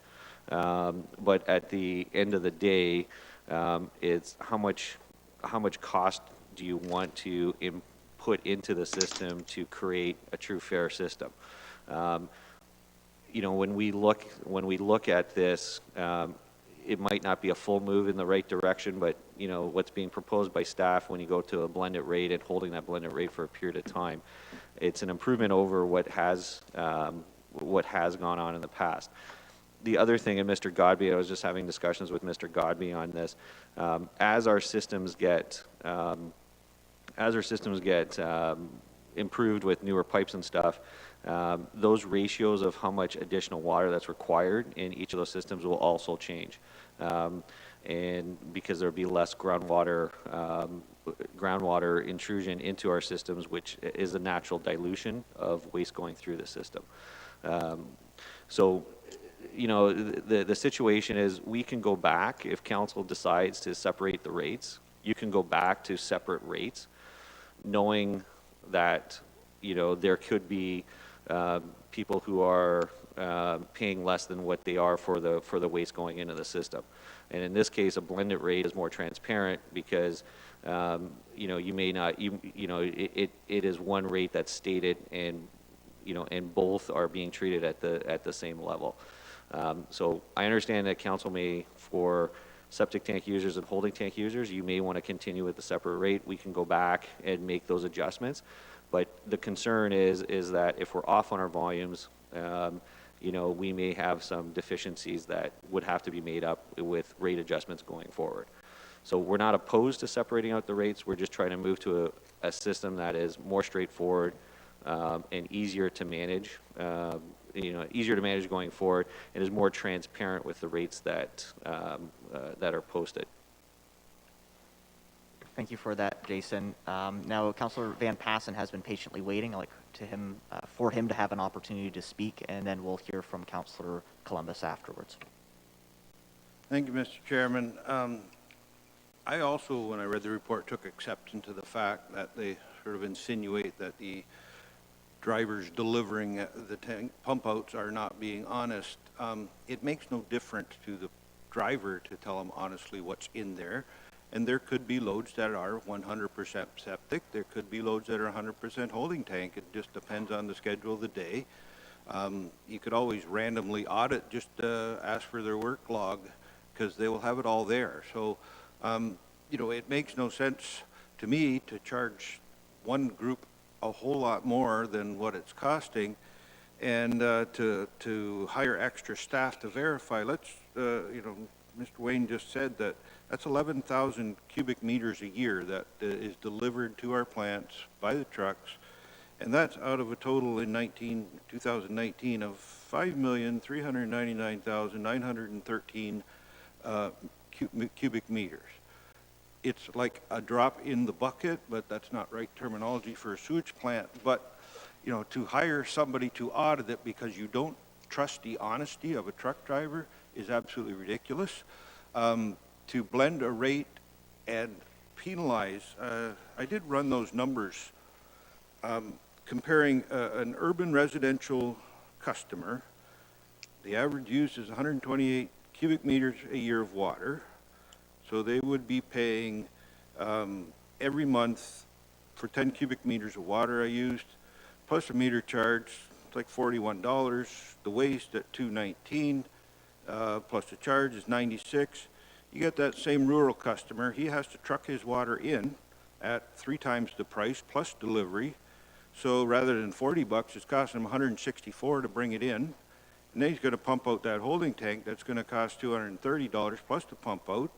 So rather than paying $96, $97 a month as an urban customer, he's going to be paying about $455 for the same amount of water in and the same amount of sewage out. And if anybody could explain to me how that is fair and equitable and reasonable, I'm still waiting. I've argued this for 2 years already. And now we're going to blend a rate and jack up the holding tanks more. I just don't see how that's right. And hopefully we can discuss that later on. But sometimes you have to do what's fair, equitable. I think you mentioned the word equitable is not equal, and it's not equitable to stick it to the people on the holding tanks that we make them put them there. I'm more concerned that they're going to start emptying those tanks themselves, put a little pump in there, and that water is going to be going down in the ditches, it's going to be going in the creeks, it's going to be going into the lakes, because they simply cannot afford what we're charging them to do the same thing to what comes through their pipes that comes through every other pipe in the urban areas. So, thank you. Thank you for that, Councillor Van Passen. I think your position is well known, and I did hear some questions in there with regards to fairness. We'll pose those to our staff if they wish to respond. If not, we can move on to Councillor Columbus. I'm not seeing anyone turning on their microphones. But I'll give you a moment maybe to collect your thoughts on that. Ms. Darlington, did you wish to respond? Okay, we're going to move on to Councillor Columbus then, who had some questions. Thank you, Mr. Chairman. And after listening to CAO Burgess's comments, I learned something, and that is when these loads of septic waste come in that are like 5 years old, they're very strong and heavy. They actually overload the plant if they came in without being diluted, is what I heard. So these wastes have to be diluted. It's the same thing that happens when you have a vegetable processing plant like we have in Delhi. They have to give a heads up to the wastewater treatment facility that they're processing this crop or that crop because it overloads the plant. So they have to give like 24, 48 hours notice what they're going to be processing so the plant can actually adjust to that. And I would think it's the same way when it comes to a septic waste coming in. They have to dilute it to holding tank dilution rates, similar or close to it probably, in order to process it. Is that right, Mr. Burgess? Mr. Godby, where are you? I'm in the other room here, but I'm getting some feedback. Through the chair to Councillor Columbus, generally speaking, what you're describing is pretty accurate in the sense that wastewater treatment is very heavily reliant on biological processes. So what you end up happening when you bring in loads or a stream of waste that is very variable and spiky in the concentrations of whatever are contained within that waste stream. It has the ability to upset the plant biology pretty quickly. Like it's, you know, you're giving these bugs in the facility too much food all at once, so that causes some of them to overeat and basically die, and that disrupts the whole process. On the flip side of that, you give them not enough and some of them die, and that upsets the process. So that's why we talk about basically blending of these wastes into the treatment train process at the facility. When you referenced about a vegetable producer, and they typically work with the plant operations to give a heads up, you know, we're changing a certain product because those characteristics are very different from something else that they were doing. It allows the plant operators to make some proactive adjustments in the treatment process so that you're not getting this big slug of flow coming in, which is significantly different from what the plant is used to, and causing these operational upsets. So that's kind of, I guess, the gist of why it's important for us to kind of maintain some consistency of the incoming waste stream. As well as, you know, that's an example of us being able to have the knowledge to know that we need to adjust the process in order to deal with something that's significantly different. I'm not sure if you had any other questions or comments or wanted clarity on anything else on that regard. Please just let me know. Thank you. I'm good with your comment. Okay, do we have any further questions of staff as it relates to Ed Dove's deputation? I see Mayor Chop, and then I did see a hand by Councillor Van Passen next. So just to follow along Mr. Burgess's comments and yours, Jason, and to Councillor Columbus's point, when we're looking at adding water to ensure, you know, whatever dilution, is the suggestion now then that we're always going to treat it as though it's septic? As in we're going to add more water to the holding tank than might be necessary?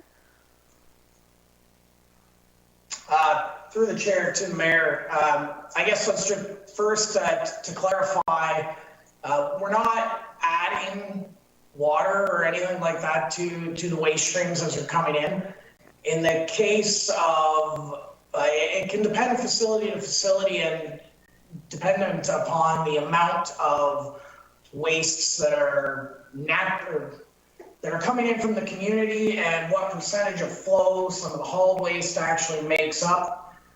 But essentially, in most of our facilities, at the head end of the plant, you can kind of visualize that there's a number of different pipes, 2 to 3 typically, and you know, one of those pipes will be the town sewage coming in. And that's everything that's collected by the gravity system out in the community, and it's pretty much our baseline flow that is natural, or that is coming through 24/7. Then we have the hauled in wastes. Typically we're looking at whether it's holding tank or septic, or whether it's leachate. They're usually metered separately and will go into typically kind of a storage type area so that we can bleed that waste stream into the existing town sewage waste stream, so that you're not diluting anything with just water. You're essentially just blending these different sewage streams together at a rate that will not upset the biology of the facility. So I guess I just wanted to first kind of clarify that aspect of things. Okay, that's perfect. Thanks, Jason. I think my ears must have been playing. It was just a comment from Mr. Burgess that threw me off. The other question is, what do you have to say about the, the 90-10 versus the 95-5? Through the chair to the mayor, I guess just on that, one of the concerns that has been prevalent from Norfolk County's wastewater operations for a number of years is just concern about what the actual waste volumes are coming in at. Is it 90% holding tank and 10% septic? We honestly don't know. And, to Mr. Dove's point, that we're not insinuating that gentlemen such as himself is misrepresenting what waste they are dropping off, but from an operations standpoint, there is concern that some of these loads are coming in and being perhaps misidentified based on the way the plants are reacting to that stream being fed in. The way to mitigate that, there was suggestion about having an FTE or somebody standing there to monitor these things, short of actually doing grab samples of the wastes that are being dropped off. That would really be the only way that we could actively monitor that. Otherwise, to be blunt, we are simply metering the volume that is being dropped at each facility and relying on the haulers to supply the relevant paperwork, which shows where the waste source has been. Thank you, Jason Godby. I do want to go to Jason Burgess. It looks like he is prepared to speak, and we've had a couple of questions, and we can circle back to Mayor Chop for a final. Yeah, just for clarity, like when Watson and the finance group does their pricing for a cubic, meter, it's all tied, the different streams all gets tied back down to the base stream. So it's level of concentration, how much more effort does it take to process one type of stream versus another type of stream. And so we try to equate everything back to kind of like the normal residential stream. So if it takes more effort or a 2-to-1 factor, on the plant processing side, that's what we call, and I didn't misuse the term dilution, it's more of an equalization factor to try to get everything to the same level. It's no different than when we look at property taxes. We base everything off of all our tax rate. The residential rate is worth a value of 1, and agricultural, rates are a factor of 1, or commercial is a factor of the residential rate. It's the same concept that applies to waste rates. So hopefully that clears up any confusion. Thank you for that, and back to Mayor Chop. Thanks, Jason. Yeah, no, that was what kind of threw me off there at the beginning. So I guess the only other question then that I have, Mr. Godby, when you talk about the plants reacting when there is misidentified wastewater, what are there additional costs then overall? Like, are we? How are they reacting, and then what are the costs? Or I know that's kind of going to be difficult to quantify. But what are we experiencing at the plant then when that happens?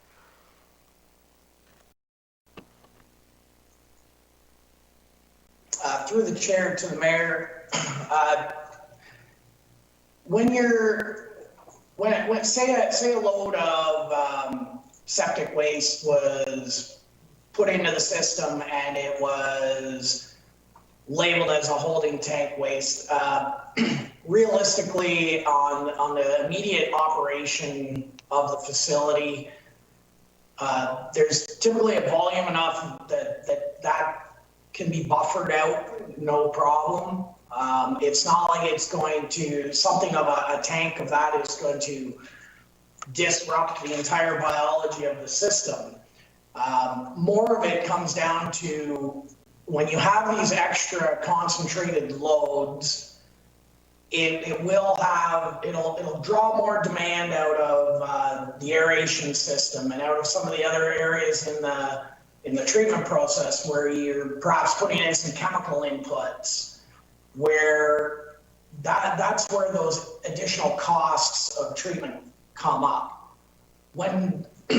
So when the septic waste goes in, the plant has the ability to, and the plant operators can recognize the trends as to what's happening in the biology of the treatment train, and they can make those adjustments and keep things moving along. I guess to equate it back to, as Mr. Burgess was talking about, when we set the typical residential sewage that comes to us through our collection system as a base of 1, the part of the issue comes in that you put in septic, which we know is greater than 1. However, we may only be charging for holding, which could be less than 1 or 1, which means what we're doing is we're just not recapturing, by not charging out the higher rate, to deal with the higher concentration and the higher electrical inputs and air inputs and chemical inputs that are required to effectively treat that septic waste, we're just not getting our full cost recovery back out of the cost of dealing with that. I don't want to give some misrepresentation that a load of septic waste put into the treatment process has that much of an immediate impact that it could disrupt the treatment facility whole biology at that point. Further, Mayor Chop? Okay, so not only then are we losing the additional revenue, which would have been the difference between the holding tank and the set, but as a result, you're saying we're incurring additional costs then, which is making that gap even wider. Is that correct? Through the chair to the mayor, it would be that additional cost is being borne over the whole plant operation, in which case, most of that extra cost to treat the septic waste would be kind of borne by all of the other wastewater ratepayers. Well, that I understand, but that's what I'm saying. So you're not getting that additional revenue that would have been coming in, and now the cost of operating the plant as well is also increased. Through the chair to the mayor, yes, generally that is correct. Thanks. Seeing Councillor Van Passen, who's been patiently waiting. Thank you, Mr. Chairman. I'm going to lay out what I would suggest is the scenario when they calculate the base number of 1 for the urban sewage in the pipeline, and then do a calculation on holding tanks. That's based on 100% of the capacity of the plant is holding tank alone, and that is twice as much. When they deal with septic, it's based on the presumption that it's 100% septic, and that costs 10 times as much. But it's just been explained that they don't do that normally. It's just blended in and goes through at the same cost as everything else. And on the rare occasion they got to add water, well, water's an extra $1.64 a cubic meter. So to lay out the scenario again, that it's 11,000 cubic meters a year out of about 5.5 million that gets blended in. If you were only doing 100% septic, yes, that would cost more. If you're only doing 100% holding tank, yes, it costs more. But as it's blended in, I don't understand where there's an extra cost and a loss in revenue, because we're already charging more to dump it there, and it doesn't cost us that much to treat it. Seeing Jason Burgess, who may be able to explain that to you. Yeah, it's a theoretical construct, because at the end of the day, you have a pool of costs that you have to allocate over streams. So you could make the argument that there is no additional cost for septic or holding tank, because as you say, you're just blending it in, when in reality, we know that, as you said, if it was 100% septic or holding tank, it would require more cost. So in theory, you could just have one blended rate across all waste streams and just say that's the blended rate. And that would actually make it less fair and transparent to the homeowner. So at the end of the day, you have to make, there's an old phrase, equal's not always fair, fair is not always equal. That's been bantered around here. At the end of the day, this is not precise science. There has to be a reasonable allocation made between it. Watson goes through and takes, an approach that takes a look at the infrastructure that's required, takes a look at average processing times and average requirements to process it. So and I always like to look at these examples on goalpost, looking at both extremes. So I agree with you, Councillor Van Passen. The one extreme is there is no additional cost because you're just blending it in. If everything worked right, it would work, and that would be charge everyone the exact same rate no matter what is the waste stream. That's the one theoretical post. The other theoretical post is the exact opposite. If it's just 100% septic tank waste or 100% holding tank waste, the cost would be significantly more. So all we're trying to do is move those two goalposts somewhere in the middle with a reasonable allocation. And it is up to this council to decide whether they want to maintain two separate rates for holding and, septic, and that's something this council can debate, and we can go back and reset those rates. But all the while knowing that A, it's not a perfect cost allocation system, B, you are relying on the honor system to some extent as far as because we are not auditing where these sources come from, and there's a whole bunch of variability. Anything negative on the variable, just to understand that if our assumptions are off, it goes back to the person who burdens it is the heaviest user of the system, which is the residential user.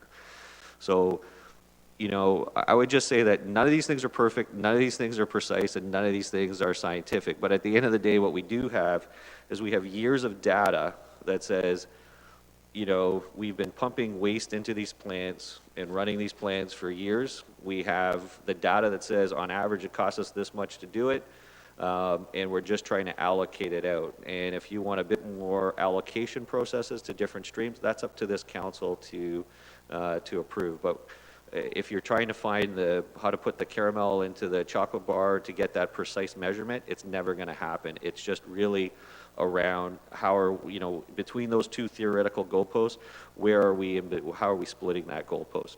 Hopefully that puts it a bit more in perspective. And to be clear, I don't remember the percentage of it, but it is 11,000 cubic meters.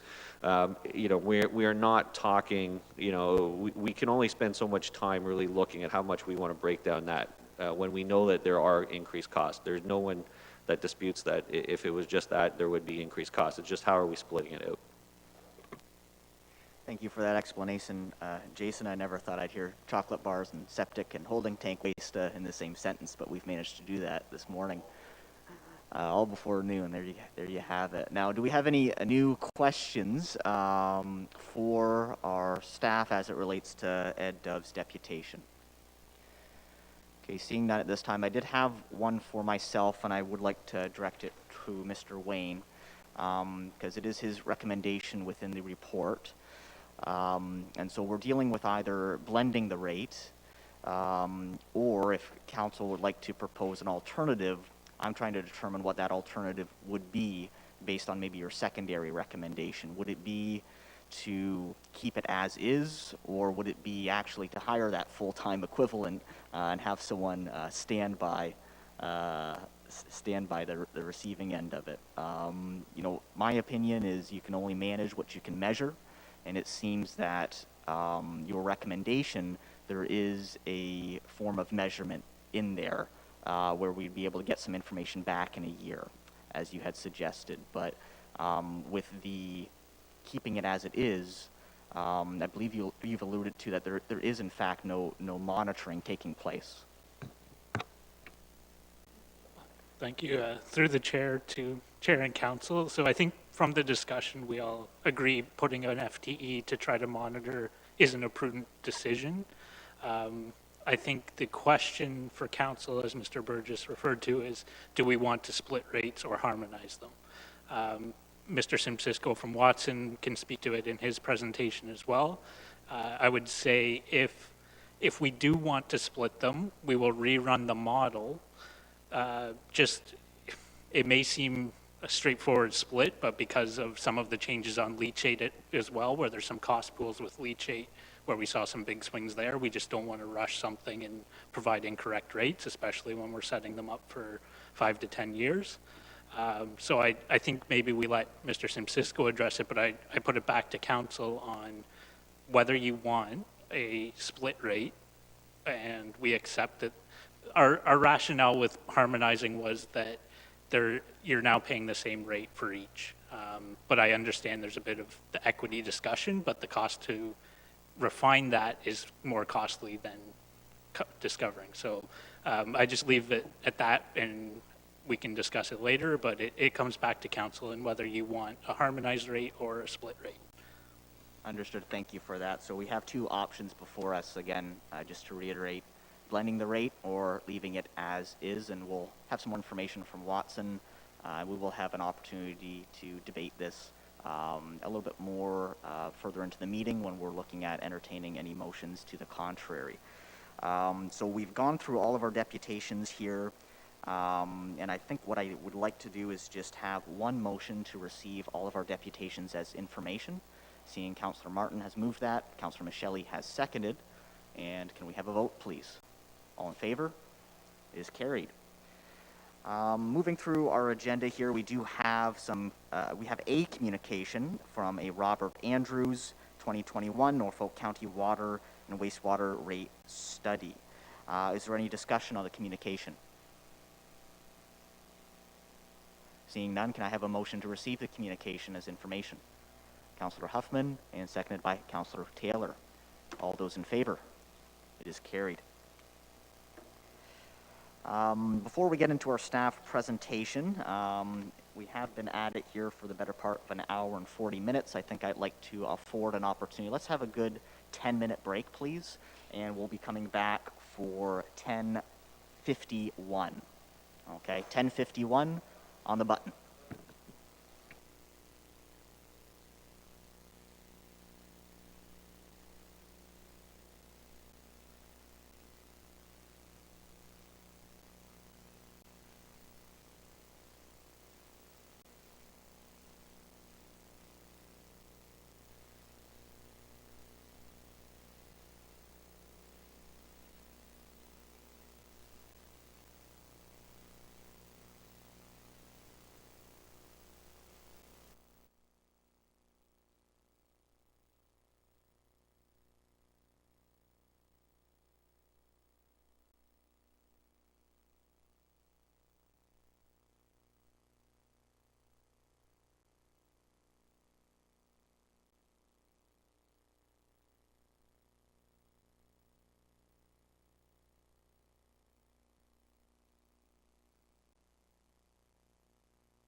right, welcome back, everyone. The hour is upon us. It's 10:51.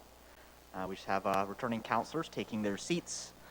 We're just getting organized here. We're going to be moving forward with our presentations, and we'll be beginning by having some remarks from the General Manager of Corporate Services, Miss Shelley Darlington. Shelley, if you'd like to begin your presentation, please. Thank you, Chair Roberts, and good morning, Mayor Chop and members of Council. This morning, Budget Committee will be considering the rate-supported operating budget that will determine the water and wastewater rates needed to fully recover the cost of operating the county's water and wastewater systems. First and foremost, I'd like to extend my sincere appreciation to staff within Water and Wastewater, Asset Management, and Public Works Department for their attention to and work on the proposed budget. I would also like to acknowledge the dedication of the Financial Services team for their considerable analysis, review, and preparation of the proposed budget, related reports, and presentations, and in collaboration with Watson Associates, the county's consultant for the water and wastewater rate study. I would also like to thank Budget Chair Rabbits and Vice Chair Huffman, who continue to meet with finance staff regarding the proposed 2021 budgets and offer insights, feedback, and direction. Thank you. The primary concern of this budget is to ensure that Norfolk County can continue to provide quality drinking water and wastewater treatment services while balancing aging infrastructure needs with the financial sustainability of users. As highlighted already this morning, the net rate requirement is approximately $25.5 million, which represents a 21.7% increase over the 2020 rate requirement, or $4.5 million, which is primarily due to the significant infrastructure funding investments that will be required over the coming years.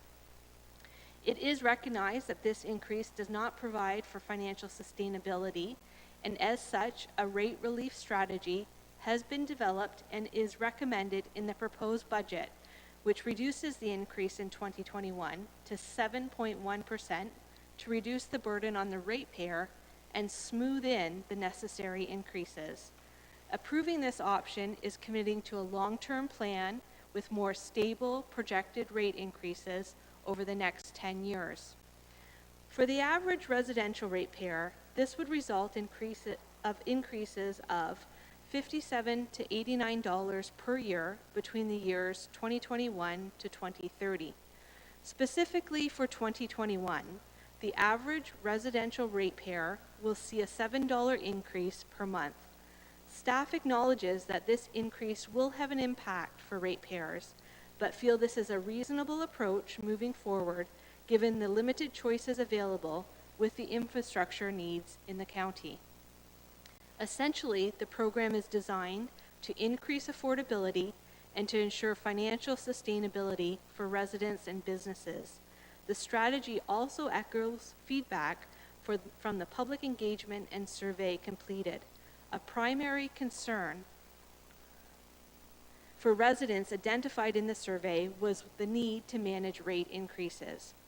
As part of our continued collaboration efforts this year, the financial services presentation that will be presented by Lucas Cracknell and Tyler Wayne will also incorporate information from the water and wastewater rate study and presented by Peter Simcisco of Watson and Associates. The methodology used to allocate the cost of the water and wastewater system to users are based on the concepts outlined in the 2020 rate study. Due to the changes in methodologies and inputs, some significant changes in rates have been identified and will be reviewed in addition to some of the discussion that we've already had this morning through the earlier deputation. In addition, Jordan Sangers from our Public Works team will also be on hand to answer any questions relating to our asset management plan, and Jason Godby, General Manager of Public Works, is in attendance to assist with any questions or additional information that is needed. With that, I will pass it over to Lucas and Tyler, who will provide the details of the financial services report. At the end of the presentation, the county's treasurer, Kathy LaPlante, will provide closing remarks, and identify next steps to the Budget Committee's deliberation of the proposed budget, and staff will assist with any questions that you may have. Thank you. Tyler, Lucas? Pleasure saving me myself. This is my first time, so take it easy on me, guys.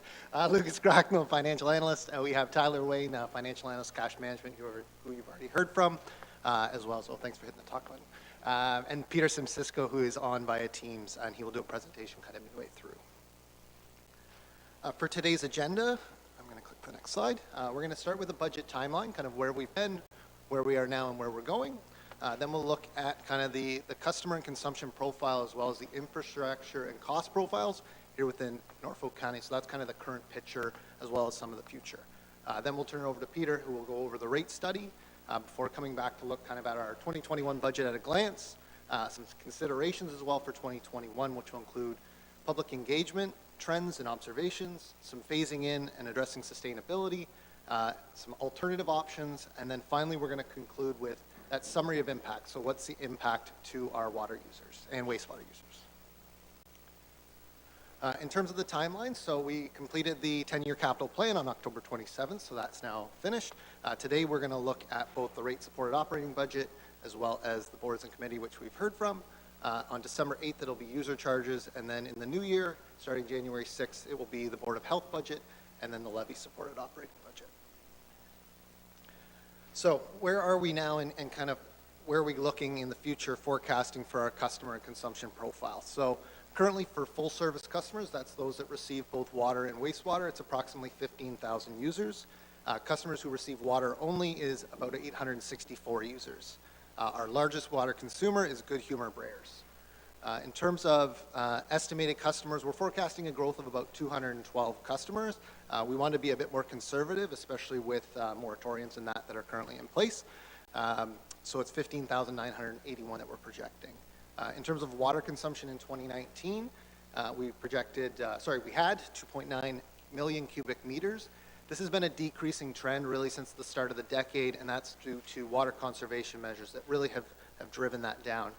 However, this year, due to COVID-19, we've actually seen that change. So with, unfortunately, stay-at-home orders and those items, residential users have had to stay more at home, which has really driven up residential consumption. That was offset, especially at the start of the pandemic, due to business closures by some reduced commercial consumption. However, it didn't offset that overall residential consumption increase, so we are still projecting this year to have a higher consumption. Looking into 2021, we've actually forecasted lower than our 2020 water consumption. And the reason for that is just due to uncertainty and wanting to be more conservative. We don't know what 2021 will bring with COVID-19 and when those kind of stay-at-home orders and when kind of normal life will return. So we want to be a bit more conservative with those water consumption numbers. Regarding another conservative approach we did with the consumption number is that of bulk water. So it's about 51,000 cubic meters. The reason that's conservative is actually more the moratorium in Port Dover, which has closed that bulk water station. Based on discussions with public works staff, it's not expected that bulk water station will be operational in 2021, so we've left that a more conservative number. And finally, it's been bandied about a lot, so we have our holding and leachate. So leachate, we're forecasting about 43,000. That's coming from closed landfill sites, and then the hauled waste is 11,000 cubic meters. So what does that really mean? You know, obviously we have a small customer base when you look at water and wastewater in comparison to the general levy. However, we still have high infrastructure costs. So if you look at kind of our infrastructure costs within water, approximately $234 million it takes for us to bring that water through our water mains and distribute it out. In terms of kind of that treatment facilities, it's about $78 million. So looking at kind of a per person of our water users, that's approximately $20,000 that every user requires in terms of replace that current infrastructure cost. So it is a very high number per person that's required for infrastructure. Turning that over to wastewater, to again bring the wastewater through our system to our treatment plants, that's about $191 million with our kind of treatment, through our plants and through our pump stations. That's about $162 million. So again, a very high per person, especially that's a lower base due to some customers being water only. So $22,735 per user is required based on current infrastructure to replace it. So if we started afresh, basically you're looking about $42,000 to get water and wastewater systems back in place. Now, obviously this occurs over a longer time period, so that's why it's important to build up reserves, because it does impact at certain periods of times when those replacements are going to occur, and therefore to not rely on debt, which we have unfortunately are going to see, especially in Peter's 10-year forecast. Building up those reserves is the utmost importance once we get past that 10 years, because these replacement costs, and you're going to hear this throughout this presentation, are going to be required. It's not something you pay for it now and you don't worry about it. It's something you need to budget for and need to plan for, because they'll come again. So now that we kind of have an understanding of our current state as well as some of the future, I'm going to turn it over to Peter Simsisko of Watson & Associates Economics Limited to provide our overview of our 2020 rate study. I honestly don't know how to turn it over to Peter. So. That's perfect. Can everybody hear me? Yes, we can. Please proceed. Excellent. Thank you. So thanks, Lucas, and good morning, everyone. It is a pleasure to be back again. So to start, if we could go to the next slide, please. So I would just like to recap the overall methodology that is employed in undertaking the rate study. So firstly, we have, as illustrated on the slide here, we have the growth forecast, which is in the top left corner, in terms of the number of new customers that may connect to these systems in future years as a result of development in the county. The growth forecast then informs how many customers and how much water consumption the total costs will be shared amongst. Now, with that additional growth, there may also be need for infrastructure upgrades or expansion, and so the growth forecast also informs the capital works requirements to some extent. Many of those growth-related needs have been identified through the development charges study that the county completed last year. And then we also have other capital needs moving along the top of the illustration, arising potentially from legislative changes that may require updates to the treatment or monitoring processes, solving localized issues with infrastructure, as well as general asset management planning. These capital works requirements, both on the growth side and renewal and replacement of existing infrastructure, are then translated into a 10-year capital budget forecast. And then relative to that capital budget forecast, we are looking at financing options, such as utilizing development charges for the growth-related components of the capital budget forecast, utilizing debt to mitigate large rate spikes, and financing bigger expenditures over a longer term, and any grant funding that may be available from senior levels of government, and also reserves and reserve funds. So then moving down the illustration, as a result of the financing decisions that are made, there may be some capital-related expenditures such as debt servicing costs, which then flow through to the operating forecast as the principal and interest payments have to be made. Now, in addition to the capital-related expenditures, we have the operating forecast, which includes things like the salary costs, external contract costs, utility costs, materials and supplies, and so on. And finally, because the capital needs tend to be lumpy in the sense that there may be years with a few bigger projects requiring a large amount of investment, and then a number of years with relatively low capital investment needs, we utilize the capital reserves as a stabilizing mechanism, building in relatively constant annual contribution to those reserves from the operating budget, and then having the ability to draw on those reserves as needed to pay for capital needs in any particular year. And so finally then, as we move towards the bottom of the illustration, once we bring together the capital and operating forecasts, together with the consumption and user forecast, we can then calculate the rates that would be required to support the program.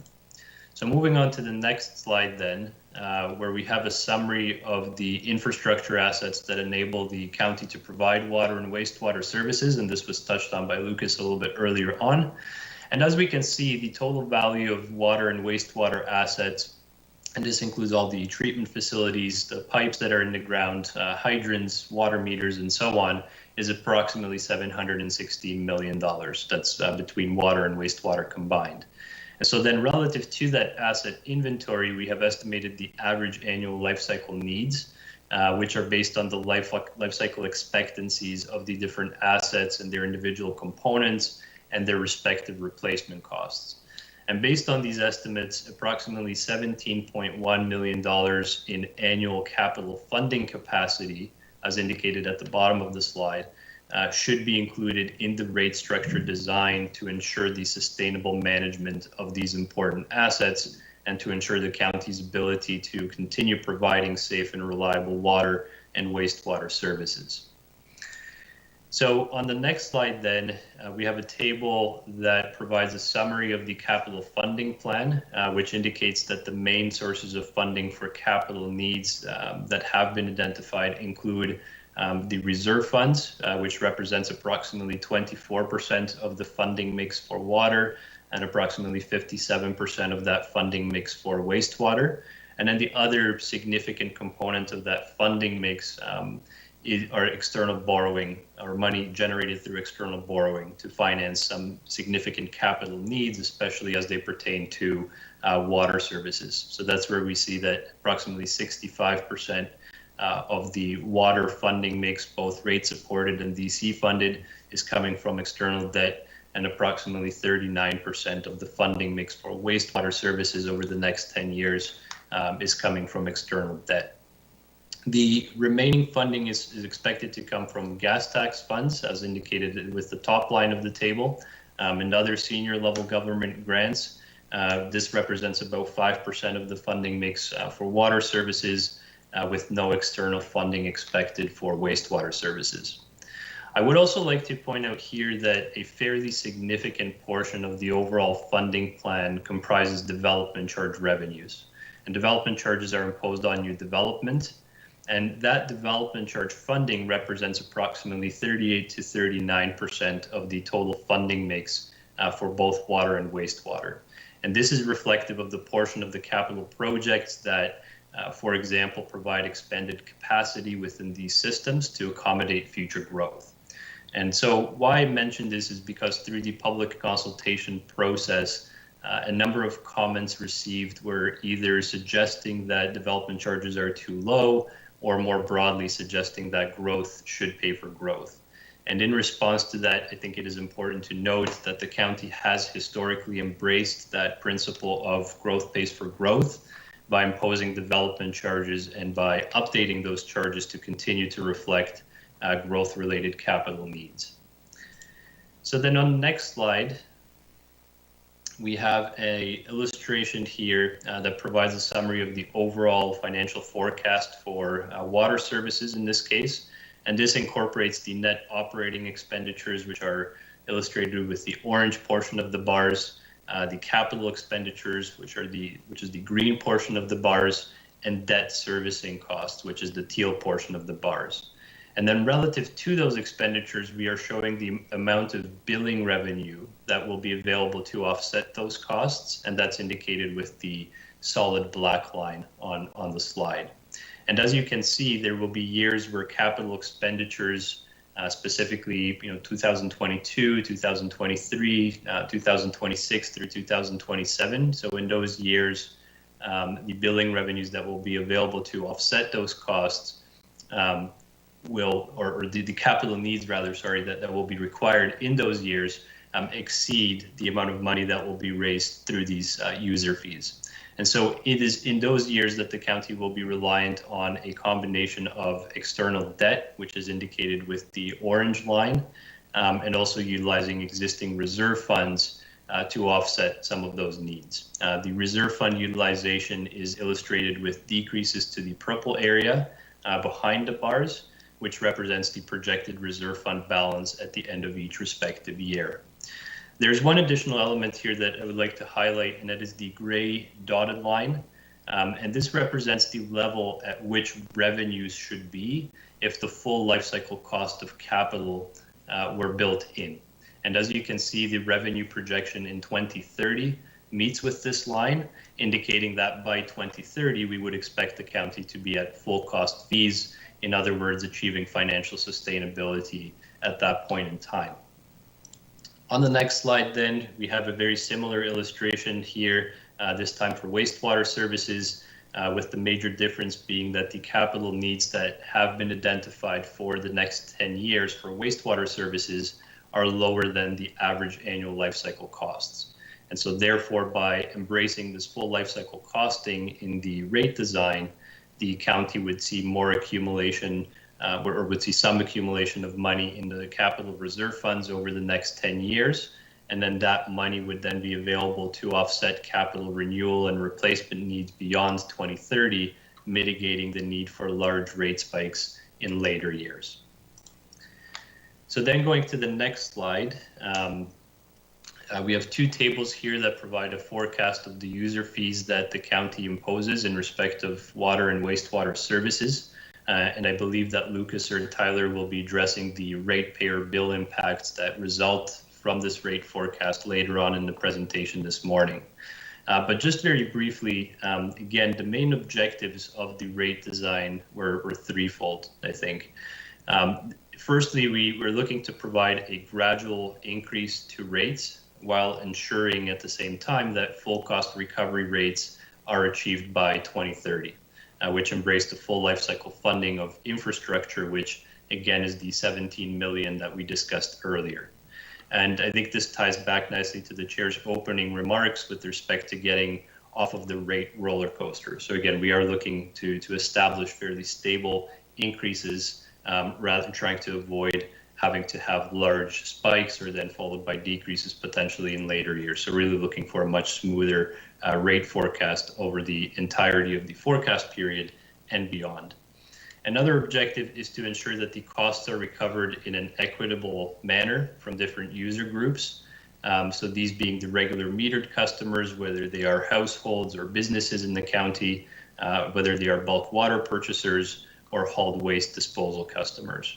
And then finally, one of the objectives was to ensure a reasonable balance between revenue stability and allowing users the flexibility to have some control over how much they are billed by adjusting their consumption patterns.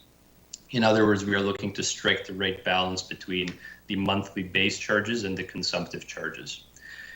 One final note on this slide, the rate increases that you see here for the first year of the forecast, based on the finalized analysis as identified in the final rate study, are approximately 2 percentage points higher than what we identified during our last presentation. And this was done to mitigate some of the risk associated with operating with reduced reserve fund balances in light of the more gradual ramp up of user fees over the forecast period. So then on the next slide, there's one final area I would like to touch on before I pass it back over to Lucas.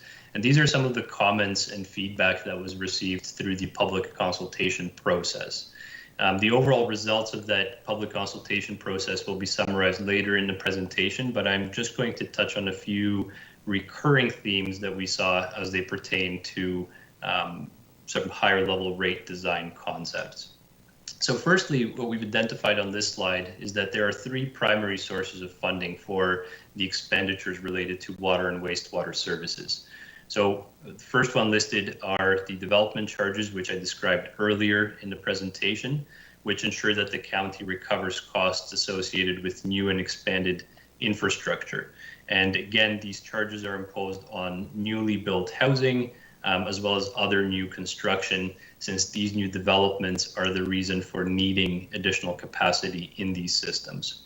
The second item listed are the grants from senior levels of government, typically for specific capital projects, and these represent a relatively minor share of the overall funding mix for the county's water and wastewater services, as we saw earlier. So then the third and most significant funding source are the various user fees that the county imposes for water and wastewater services. And I'll just go through these briefly here. So firstly, we have the monthly fixed charges, which have been designed to recover the capital and capital-related costs. These charges, as the name suggests, are fixed and are independent of the amount of water that a user consumes in a given period. And this fixed component reflects the fact that a significant portion of the county's costs for water and wastewater services are fixed and really irrespective of the amount of water consumption occurring in any particular month.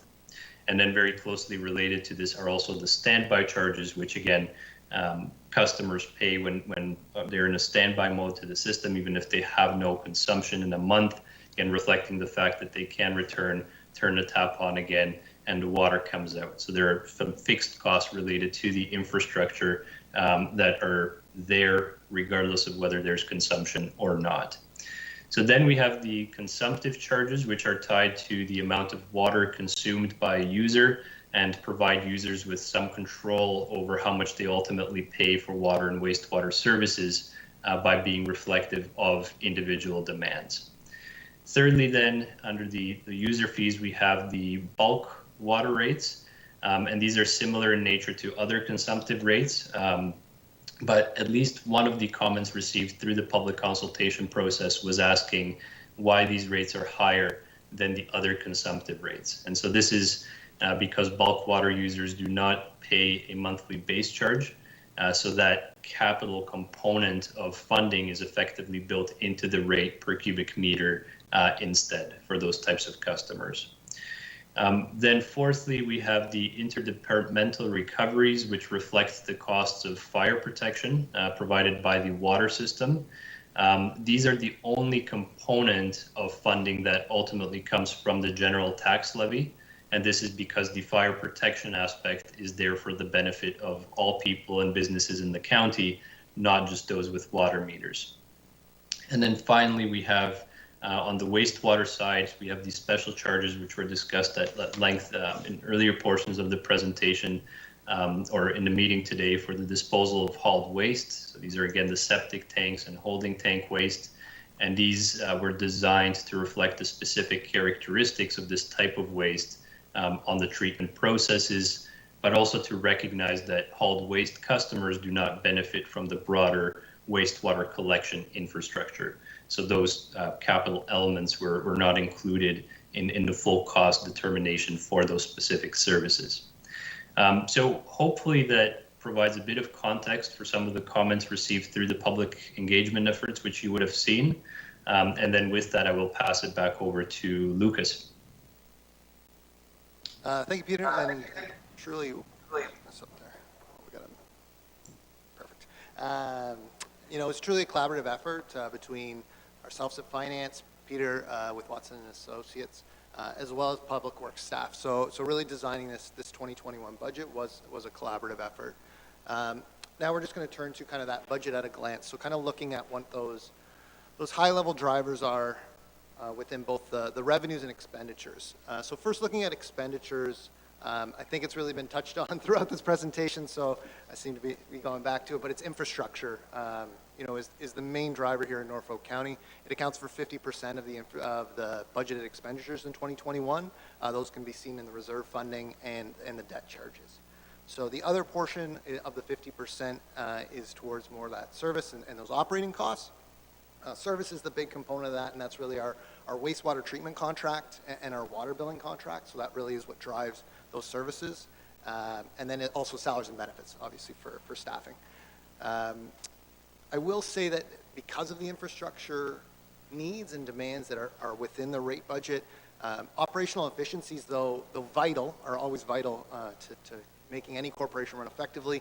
They're not going to have as big of an impact within the rate budget because of those infrastructure demands, as I try and say that out loud. Turning over to revenues, Peter had touched on it there. So actually the main driver within our non-water rate revenues is from that fire protection recovery. So that actually accounts for that 50%, over 50%. The remaining quarter is from leachate, and then we have a smaller percentage from items such as septic tank and bulk water. So really, there is a lot recovered from the levy in terms of our non-water rates, but it is for the services that are provided, you know, from that fire protection. So with that, I'll turn it over to Tyler, and he's going to kind of look at kind of the budget at a glance a little bit further, as well as some options. Thank you, Lucas and Peter and Shelley as well. So as we look and wrap up the budget at a glance, you can see we went from a 2020 requirement of 20.9 million to 22.4. This is just residential, so the revenues from special charges are already captured. As we look, it's very clear the two big drivers are infrastructure and rate relief. So I'm just going to take a quick little deep dive a little more, not to belabor this point, but it's very important. So as we look at the infrastructure gap, in 2020, we had about 11.6 million in our rates. That was budgeted.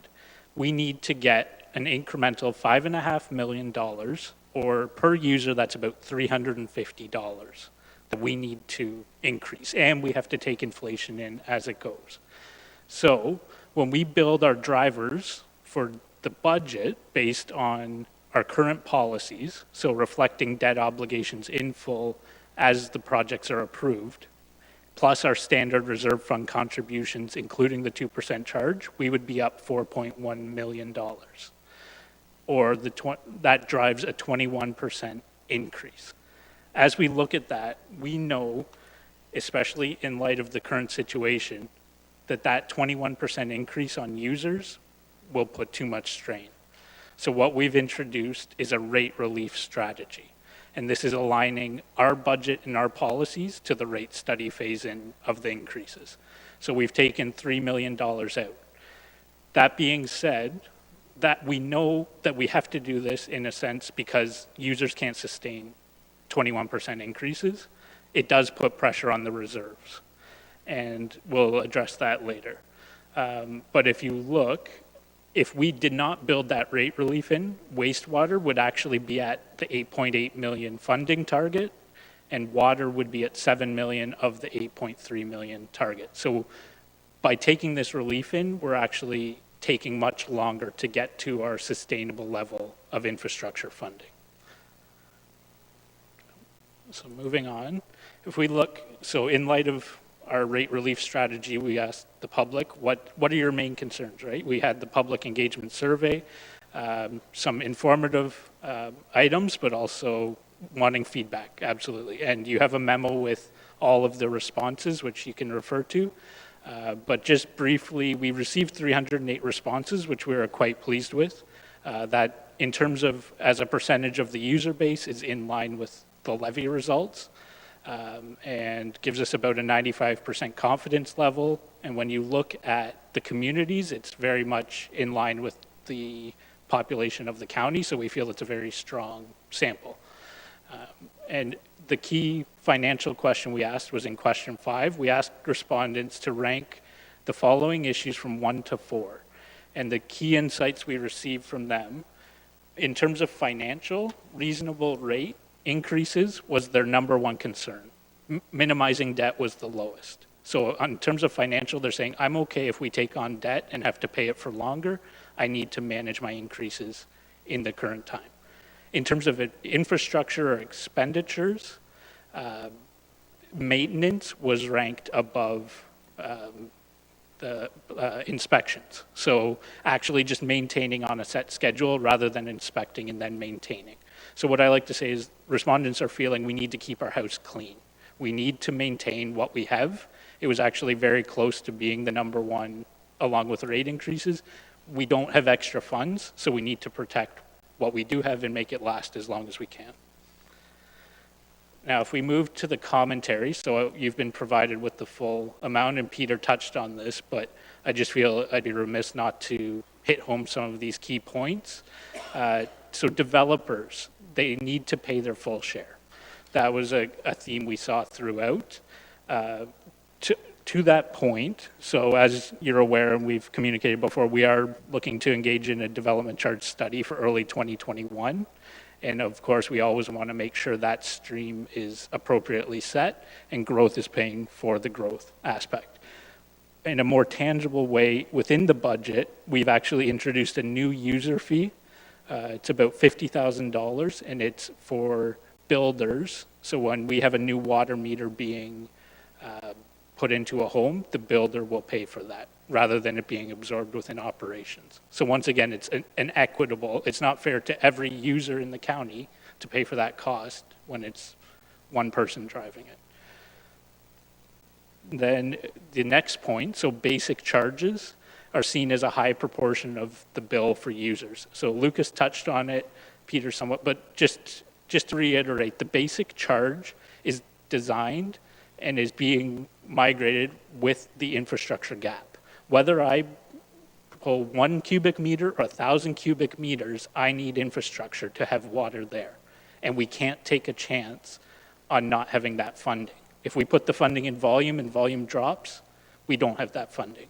So basic charges are a necessary portion that has to be there. It's much more clear on a residential bill because the basic charge is highlighted as a separate line item, but it's also, this concept is also in our special charges. It's just built into the rates. But at the end of the day, the basic charge must be there to support infrastructure. And with the rate study we've presented, you'll see it increasing because we're closing the infrastructure gap. So it is outpacing the volumetric. Finally, and last but definitely not least, prices are a definite concern. So I think of the roughly 300 people who rated a number one answer, 151 said reasonable rate increases are the number one concern. And we recognize that. We understand. So in light of that, we've kind of summarized the primary charge and the primary option. But if we look in your binders, you'll see an alternate option. So what we've done is we've designed this to provide the same total revenues over the 10-year period, but a different phase-in approach. So said differently, we have a 21.7% increase that we're facing if we do no rate relief. If we phase that over 2 years and take 11.3 and 11.7, we're roughly getting to the same amount. There's inflation for next year as well, but it's a faster phase-in to adhere to our current financial policy. That generates more reserve contributions, which helps in the near term, but then ongoing, instead of having a 5% ongoing, we roughly cut that in half for the rest of the 10 years. What I want to be clear on is by doing this, the forecasted inflation, so we did this by design because we felt it wasn't fair to have one option that's providing more overall revenue than another. We wanted it to be a fair comparison. So, but with doing that, the inflation gap beyond 2023, right, inflation will outpace the increases we're taking. So our infrastructure gap actually starts to widen, and we would need additional increases. So in all likelihood, while we take the pressure off the first 2 years, we're looking likely at higher increases in 2023 and likely reintroducing the special capital. So it's a nearer term way to take pressure off, but the way we've designed it, we're probably looking at another charge in 2023. So if we move to the next point. So if you look, these are the bill impacts for the two scenarios. So the black solid line is our primary option, which you see is very linear. And then we reach our full life cycle costing, so the $17.1 million target, we reach that in 2030. With the alternate option, we're taking much steeper increases initially. So by 2022, users will be paying approximately $130 more with this option than they would with the primary option. And then we take less or more gradual, like less dramatic, so only 2.6%, excuse me, 2.6% until 2030. But we have work to be done at the end of it. So as we look at these two options, we've kind of laid out the parameters. It's how do we decide what's the best option? And so we're looking financial sustainability. I want to be clear though, service quality is absolutely, it's a non-negotiable. It has to be there. We need the funding. Water's either there or not, and wastewater's either clean or it's not. So just because it's not in this it's not in the rationale because it's a non-negotiable. But if we look at the two options, how do we rate them for users? And if we look, what we're looking at is what are the impacts on the users or the bill impacts? Are we providing sustainable funding for the maintenance of our assets? Do we have financial flexibility in case something comes up? And how are our debt levels? Are we actually able to execute the plan that we have in place based on the legislation. So looking first at the primary option, bill impacts, we see very smooth rate increases over the 10 years. I would say that's achieved. Infrastructure funding, we hit the full life cycle costing in 2030. So yes, we hit there, that the strategy is designed that way. Are we taking some time? Yes, but we're doing that by design. Financial flexibility, we have no extra flexibility.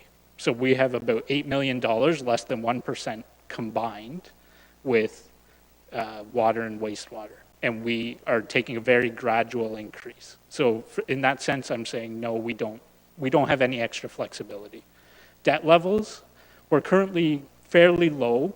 This is a corporation, because even though we're issuing rate debt and it's borne by the ratepayers, the calculation's looking at the total corporation's levels for legislation purposes. So it's currently low, but we are increasing substantially. We're adding over $100 million.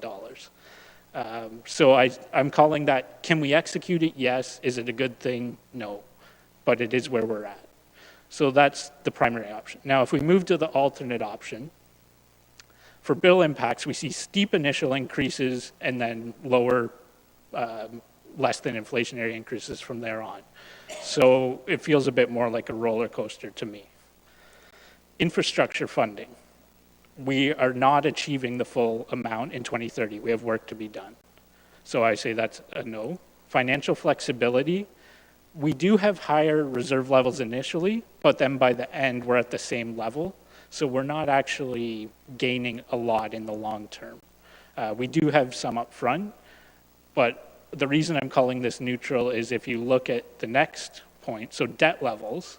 So we do get this $3.9 million of extra contributions through the end of next year.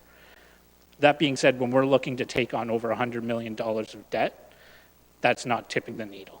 We're not actually changing our debt levels. So I do appreciate that we have some extra reserve funds and we have some extra flexibility, but to not actually move the debt needle, I'm calling it neutral to the primary option. So overall, when we look at the scorecard, we see that the primary option, that this is the rationale for staff's recommendation.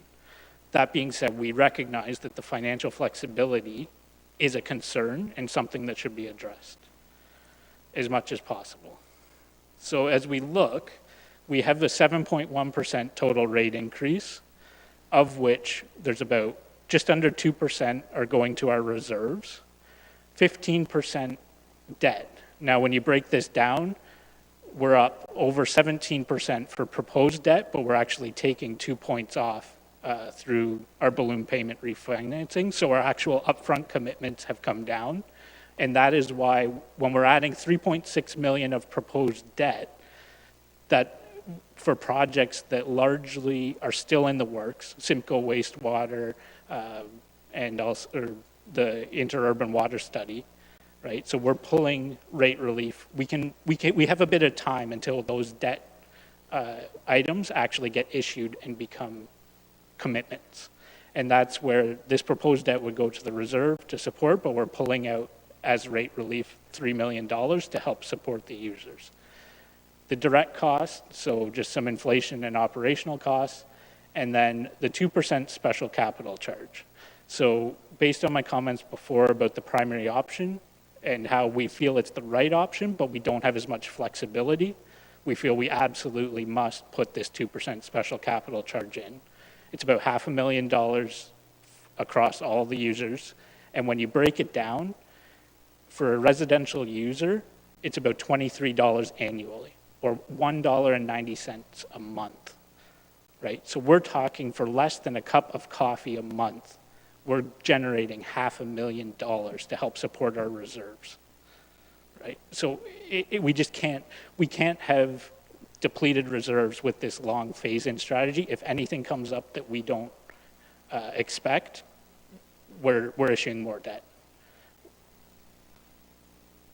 So when we look at the overall bill impacts, you'll see here for each of the users, so the $7 a month for the average residential, it's about $84 on the year. And you'll see that in the rate study as well.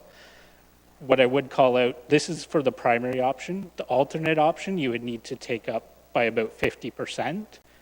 And I would also add, if we didn't have a rate relief strategy, you have to triple this. So a large commercial user, instead of paying $1,700 more per month, would be paying over $5,000 more per month, which would be about $60,000 annually.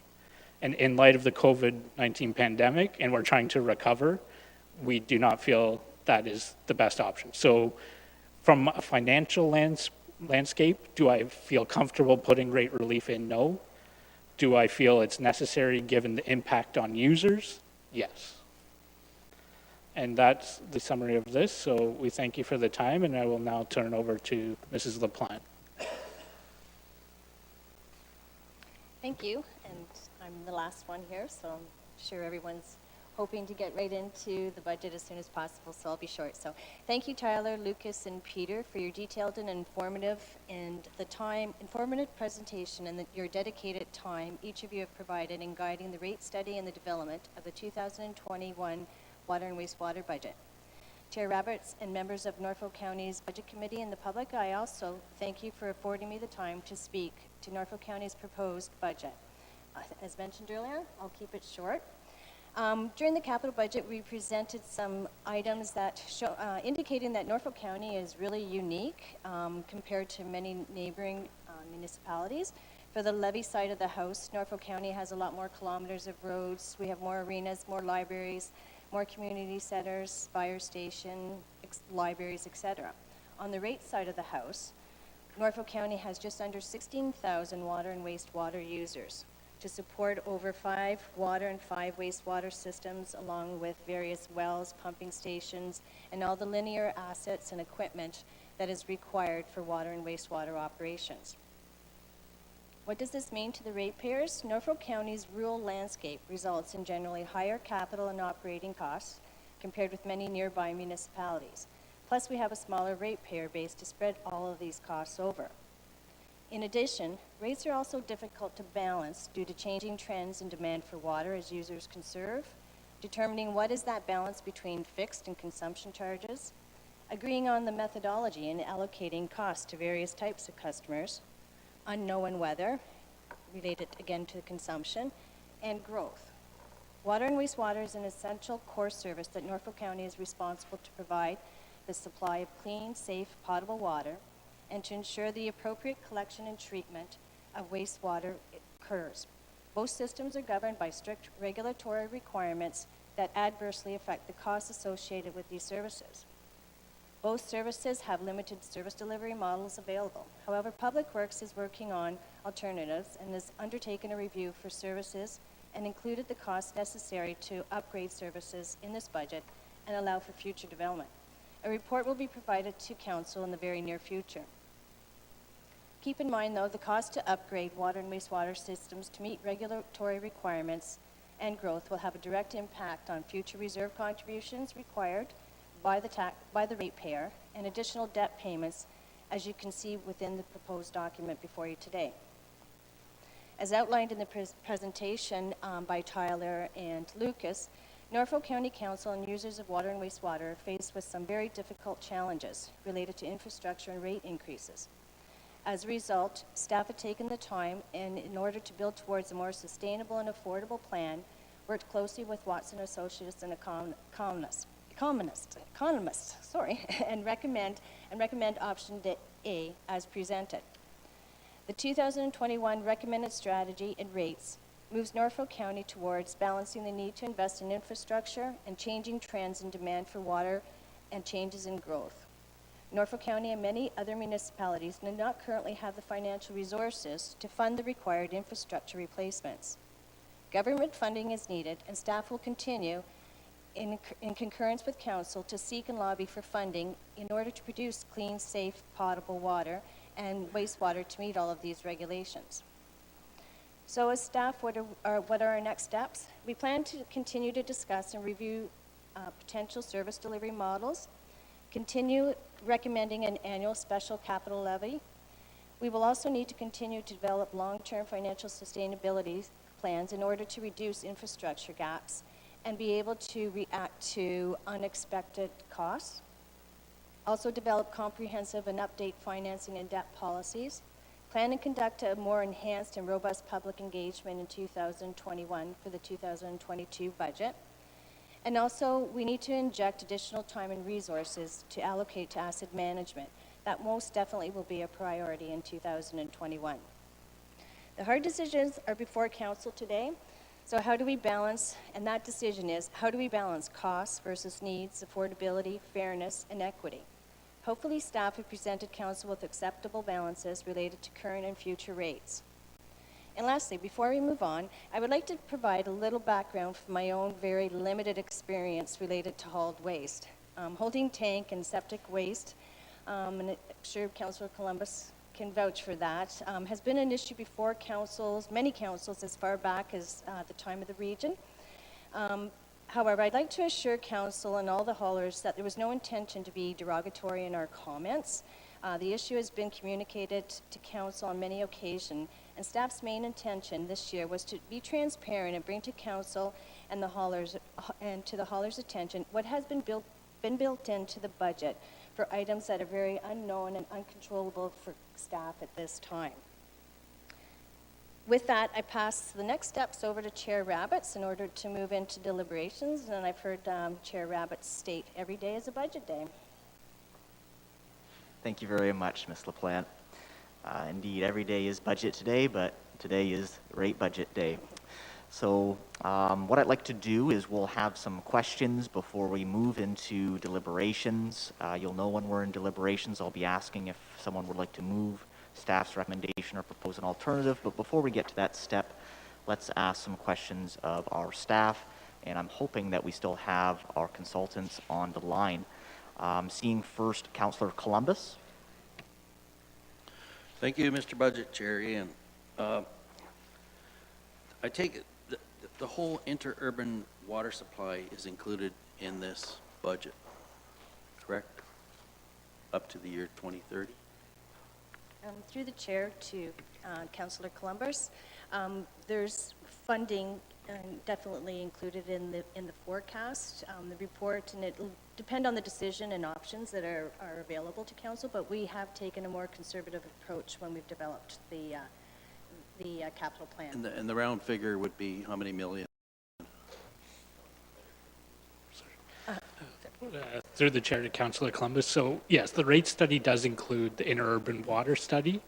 That being said, we removed the items that we felt would come offline by doing that project. So overall, it's adding about $50 million in capital. But when you work that out, it drops much lower because we take the life cycle. So the actual impact in the rates, right? If you have even a 60-year, which some of the pipelines are much longer, 80 years, and you break it down to a user, it's not actually affecting the overall numbers because it's pushing more cost into the distribution and away from the facilities. But we don't close our infrastructure gap with this strategy until 2030 anyways. So we still would need to be taking increases. So it is in there because we felt we wanted to be conservative, but it's not changing the decision overall. Okay, so my next multi-million dollar question is, have you taken into consideration, I know former councils have passed a motion to retain the legacy fund, which I think is sitting at 70 million, hopefully it's still there. And utilizing some of those funds, if we could change that to offset the cost, being that it was the urban centers of Port Dover, Waterford, Port Rowan, Delhi, Simcoe, where those monies actually came from. They were the ones on the private hydro system that was not part of Hydro One at the time. And if you could take some dollars out of that fund to offset these costs, because they are the same households pretty well, and the same users of both electricity at the time and also water and sewer at the time. So I just wonder what it would take to offset this long-term cost. Like, I'm sure we're still going to have some of the highest wastewater rates in the province with this scenario that's presented. So what would it take to change that and maybe we can't do it this year, but you mentioned some financial resources and hard decisions, Kathy, and I just wonder what, would it be possible to take some of the legacy fund dollars and put it towards, because it is the same customers that created that account? I'll start with the response, and staff can chime in. Councillor Columbus, you raise a good point with regards to the use of the legacy fund and how that legacy fund came from a few communities. The smoothing transaction that we're proposing in this one is based out upon the rate reserve. So anyone, the ratepayers using the reserves that were built up and using that. There will be a strategy presented to this council during the levy budget for use of the legacy fund to smooth levy increases across the county. So spoiler alert, that's coming. So we are looking at smoothing some pretty significant tax increases on the levy side using a similar strategy, but using the legacy fund for that, and we're using the rate reserve here to smooth for the rate. So it would be up to council if they want to change that. The one advantage that you have is both streams have to be independent. So the only way you could loan from the legacy fund is you'd actually have to structure a loan from the levy side over into the water side, into the rate side, and set up a loan between the two funds. That adds a little bit of complexity. So we just thought it was easier for the water users to use their reserve in a manner that deals with that infrastructure, and we'd use the other one. But what staff have presented today is a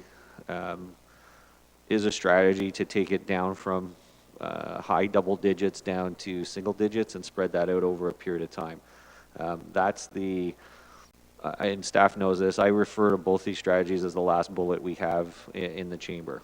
We have no other financial tricks or trade secrets that we can do. The issue that you're seeing in water and wastewater is the exact same issue you have over in the levy. Rates are being driven because of debt and lack of reserve. So I agree with your premise, Councillor Columbus. I think it's a unique spin on it because the urban nature to it. It is something that we can consider. We were also using the legacy fund. That'll be a use that will be presented to council later for the general levy. Well, it just makes sense that the legacy fund dollars were created by those urban users, and they're the same ones we're discussing right currently today with respect to water, wastewater. So, yeah, no, I agree. It just, some of the uses of the legacy fund, though, that we have been using the legacy fund hasn't been targeted just at those urban areas. So whether it's support of the hospital, which is countywide, or road reserve funding, which is countywide, that hasn't been the previous decisions of council. They've used the legacy fund on a countywide basis, not just on the urban basis. Thank you for that. Seeing next, Councillor Van Passen. Yes, thank you, Mr. Chairman. Just on that subject, I don't think that's quite correct because it was not just the urban areas. It was Port Dover and all of Woodhouse. It was Waterford and all of Townsend. It was all of Simcoe, not all of which is in the urban area. And I don't know if Delhi was included, whether that was separate, but it was Norfolk Township at the time and Township of Delhi who didn't buy into the deals back in the 90s to buy out the assets in the first place. So it's not totally true that it's only urban ones. But I do have a question for Peter with the Watson report. In their projections, they're using an increase over the next 10 years of 1,404 households. And sitting in on some of the meetings on the Port Dover secondary plan, they're projecting 4,000 new houses in Port Dover alone over that same time frame. And I just wondering if that makes a difference to the projections for our capital requirements, or whether we're just so far in a mess that it doesn't make any difference.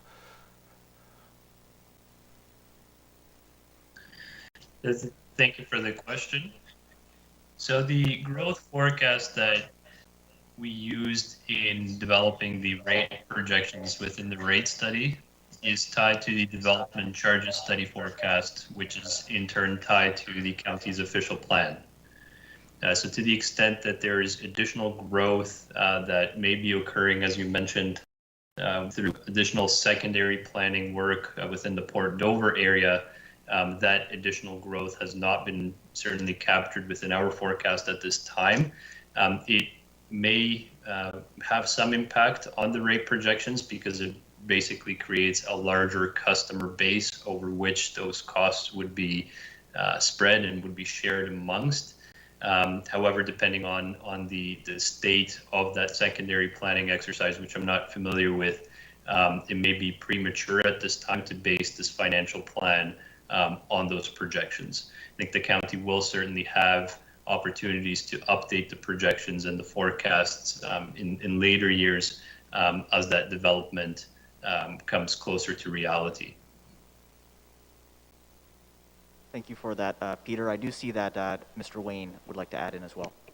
So just to add some context to that, thank you, Peter. I agree completely with everything.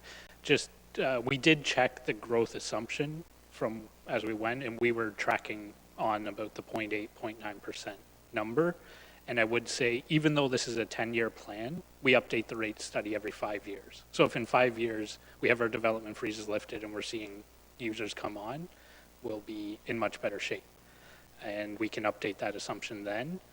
At the end of the day, again, remember, we're building in $3 million and phasing in that relief. So we had to make sure we're not overestimating elsewhere, because otherwise the plan won't work, right? If we're taking all the risk in that number, right? So we don't want to overestimate and have it not come to be. Further, Councillor Van Passen? Thank you. They've covered all the angles there. All right, seeing Councillor Michelli.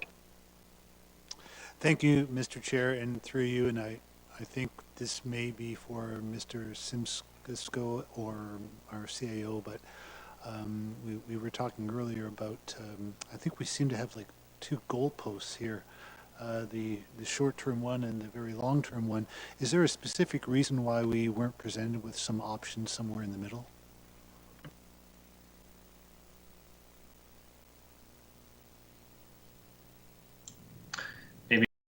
I can try to answer that question, and then I can pass it off to Tyler for further comments, perhaps. So I believe what we have presented is, and the goalposts you're referring to, just to clarify, maybe are with respect to the study overall, or specifically as this pertains to the hauled wastewater charges?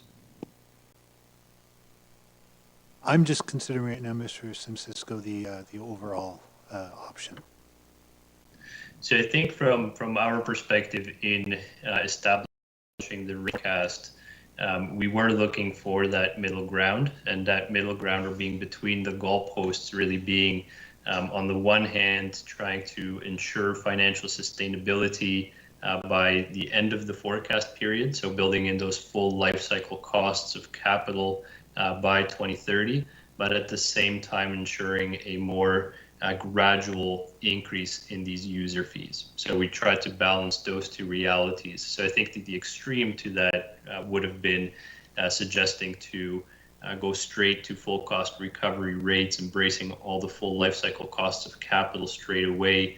That's where you would be looking at potentially double-digit rate increases and customer billing impacts. I think what we have presented is in fact that middle in between the goalposts option of, again, being more gradual with the rate increases, while at the same time achieving full cost rates by the end of the forecast period.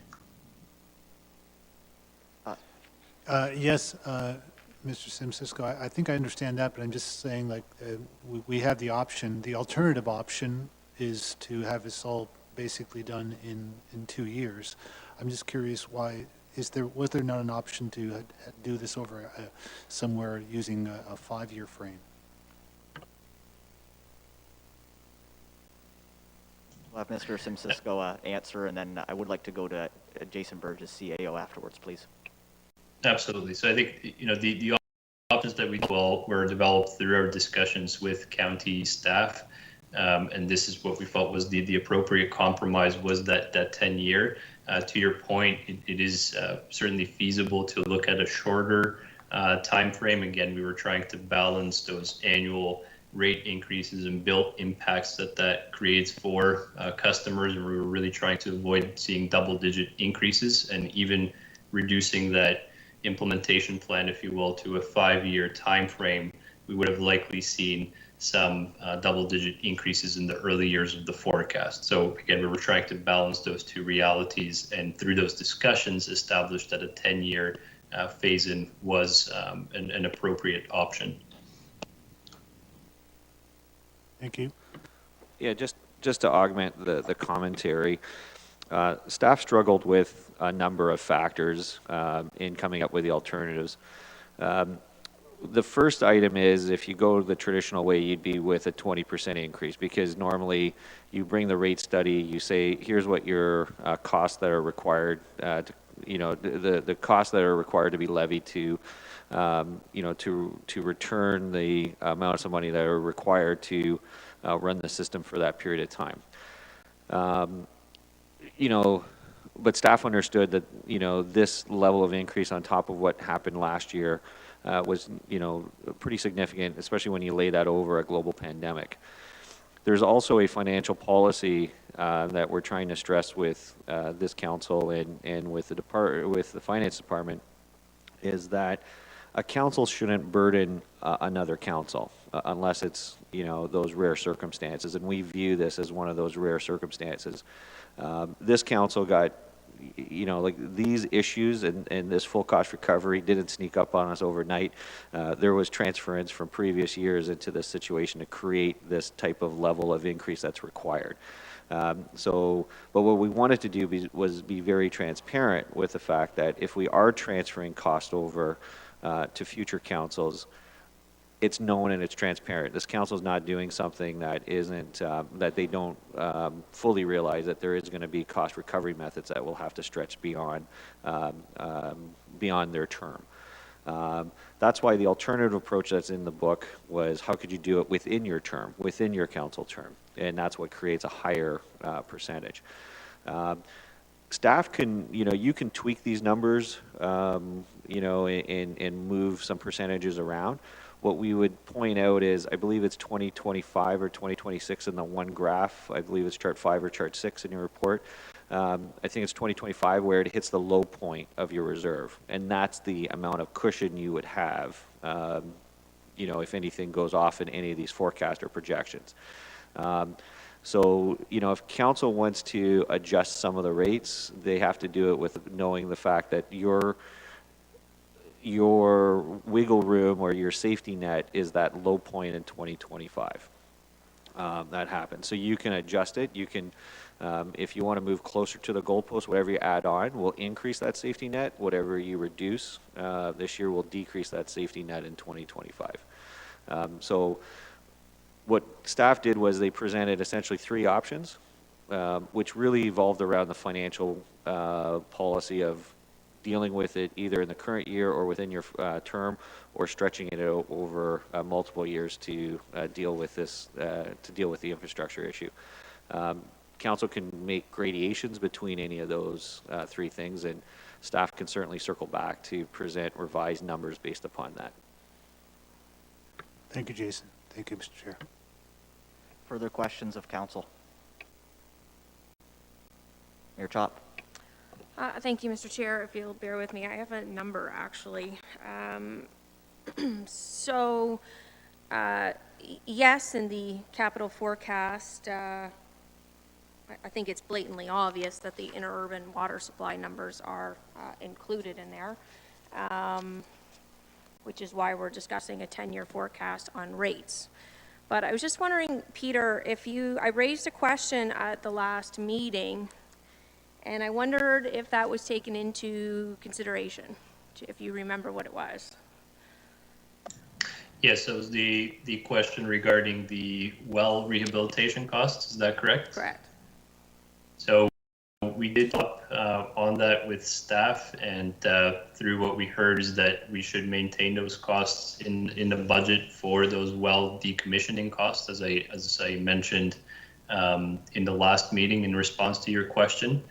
So it was felt appropriate to keep those costs in, again, recognizing that it might not ultimately be well rehabilitation, but that there will be costs associated with well decommissioning if after the switch to the interurban water supply. So we have maintained those costs in, but confirmed with staff that it is appropriate to keep those costs in.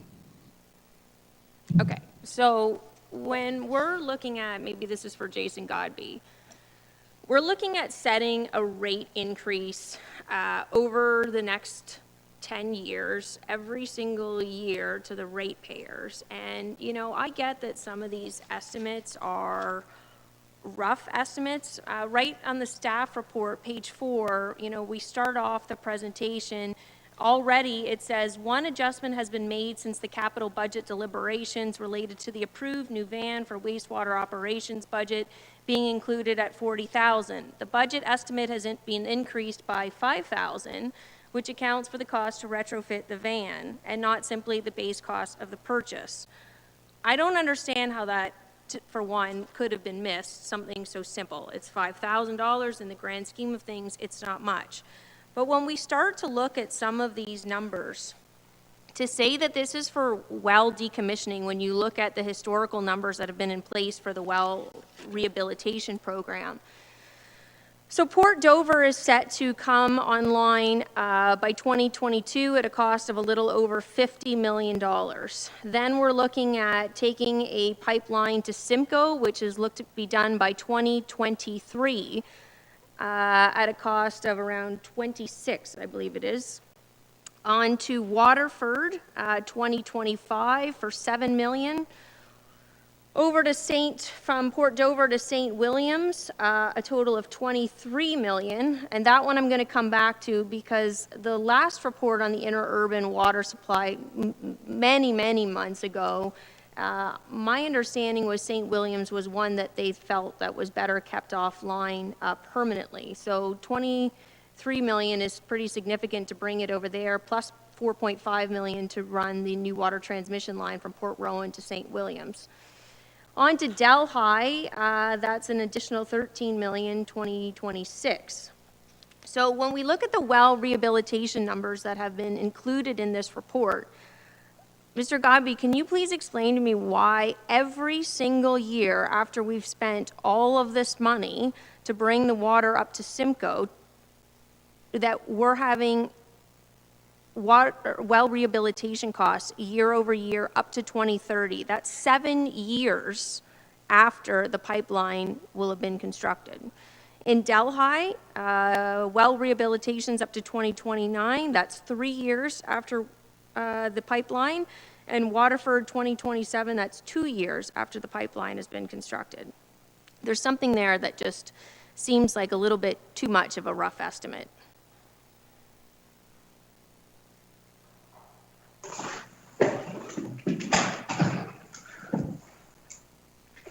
Thank you to the chair, to the mayor. I guess there's a few aspects here. I understand what you're saying, and it is a good question. I guess first and foremost, for absolute clarity, those project start years for any of the pipelines, any of those major expenditures. That is simply that, the approval of the year for us to begin making some of those expenditures. It's not necessarily accurate that the project will be complete in that year and be fully commissioned and online. So that will play a minor factor in some of the timing. At the end of the day, until we actually take a well completely out of service and we have potentially an alternative supply, those well rehab costs are going to continue to need to be done. It's work that we still must do in order to keep the well viable. And then we will run into decommissioning costs. to be perfectly blunt, we have not really sourced out or quoted out the fuller, more fulsome decommissioning costs associated with each of these wells, but each time we do take a well out of service, we will be required to decommission those to MECP regulations. And there will be associated underground infrastructure that will need to be disconnected, hydro disconnects, potential for building removal or not, which is why some of the thought process was that we would leave those values in under the, at least under the heading of the well rehabilitation program, recognizing that probably a good portion of those costs will just be redirected to well decommissioning. Do we know exactly what it is? Is it going to be 100 grand? You know, in 2028, maybe not. Maybe it will only be 50. But as we get nearer to that, that is when the intention would be to make more of those more accurate refinements on some of those values. Thank you, Jason. I see Mr. Wayne did want to provide more information. Yeah, thank you, Chair Rabbit. So not to interject with the actual cost discussion, but I think it's relevant that we understand how this relates to the rates. So because it's a rehab, it's not actually new infrastructure. It's not actually taking up our $17 million target. Should that cost come in differently, it's simply coming from the reserve, which by 2029, 2030, we now have better reserve fund balances. So our phase-in won't change. The $17 million is a function of the inventory we have, not a rehab program. The rehab program guides the reserve fund balance, which there's less pressure there. So I agree that the discussion around the cost and ensuring it's clear is important. I just wanted to make sure it's clear that the actual rate structure, the reserve fund guides the timing with which you need to take it, not the actual rate target you need to get to. Thank you, Mr. Wayne. Further, Mayor Chop? Yeah, so, well, I understand that component, but I guess I'm kind of building on Councillor Michelle. I mean, he's looking at a middle ground between 5 years and 10 years, or you know, as opposed to spreading it out over the 10. Why didn't he said, you know, why don't we look at it over 5? And that's obviously increasing it for people right now. I'm looking at a different middle ground, which is back the other way, which is we can't fill the glass of water up in 1 year, and we're not hitting a low point in our reserves until 2025. And there's a lot of things with these numbers that I have concerns with. Not just, so, you know, if we're going to say, okay, now well rehabilitation is well decommissioning, I still find that I struggle with that when Simcoe, as an example, it's 9 years. Every single year you're booking that money for 9 years out. But then you can look at water equipment replacement and upgrades. It's increasing at the rate of inflation, right, year over year up to 2030. But yet we're decommissioning, we've got plants, right, that are coming offline over that period of time. So there should be a reduction in water equipment and upgrades over that period of time. And then when you look at SCADA replacements are, I understand you're making a contribution to the, you know, reserves because you're constantly, you know, SCADA is going to last about 10 years. But let me ask you this, with a pipeline, are you going to have less SCADA requirements, the same SCADA requirements, or more SCADA requirements? I think that's best referred to Public Works. Through the chair to the mayor, you are correct. In general, we would expect there should be some decrease in our SCADA requirements. That being said, with I was going to go the other way, Jason. I'm going to stop you. I think you actually have more SCADA requirements in the case of it would be alternative. If this council chooses to support a pipeline solution, then we will have different SCADA requirements in the sense of we will have probably some more monitoring at booster stations, alternative chlorination stations and such. Will it be as intensive as operating as many distinctly separate treatment facilities? We don't know. At this point, nothing has been engineered to that level of detail to be able to clearly identify that one way or another. At the end of the day, we do know that we will continue to have SCADA requirements for the operation of the water system, knowing that it is one of our primary mechanisms of monitoring and of ensuring the distribution of safe drinking water. So until we have a firm going forward plan for the future of Norfolk County's water, it's impossible for us to more accurately refine some of those projections, which are 5-10 years out down the road. We know in the short term that those items will remain relatively constant, but you are correct in the later parts of the forecast, those things are still subject to change until we have chosen that course of action and have firm plans to actually know exactly what we are doing and where things will be changed. So, sorry. Yeah, I was just going to add, just to be clear, staff's put in a tough position. We have to do a 10-year forecast when we know we have a major strategic change in how we deliver water services for the next coming decades. So as part of the rate study, we've tried to include a reasonable level of capital cost, not knowing exactly whether we're going to do a Haldeman connection or we're going to do a build your own plant connection. So there would be greater clarity in those forecasts once that decision is made. Unfortunately, the rate study has to be completed in a certain timeline, and we have to make those assumptions. So the mayor makes some very valid points. It really presupposes a decision that has not yet been made on how you get greater clarity on those items.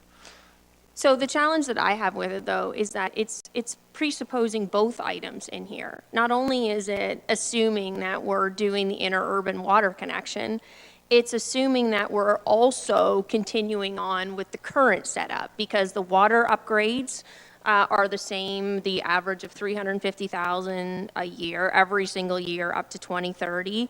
The SCADA requirements are the same every year up to 2030 as they have been previously. And then if you want to drill down and say, okay, well, we can't, very easily predict the future right now, why is the water SCADA nearly double what the wastewater SCADA numbers are sitting at? Is that because Viola is providing those estimates and, we're doing the other estimates in-house? I don't know. For me, when we're in a global pandemic and we're looking at, we just went through, double-digit increases last year.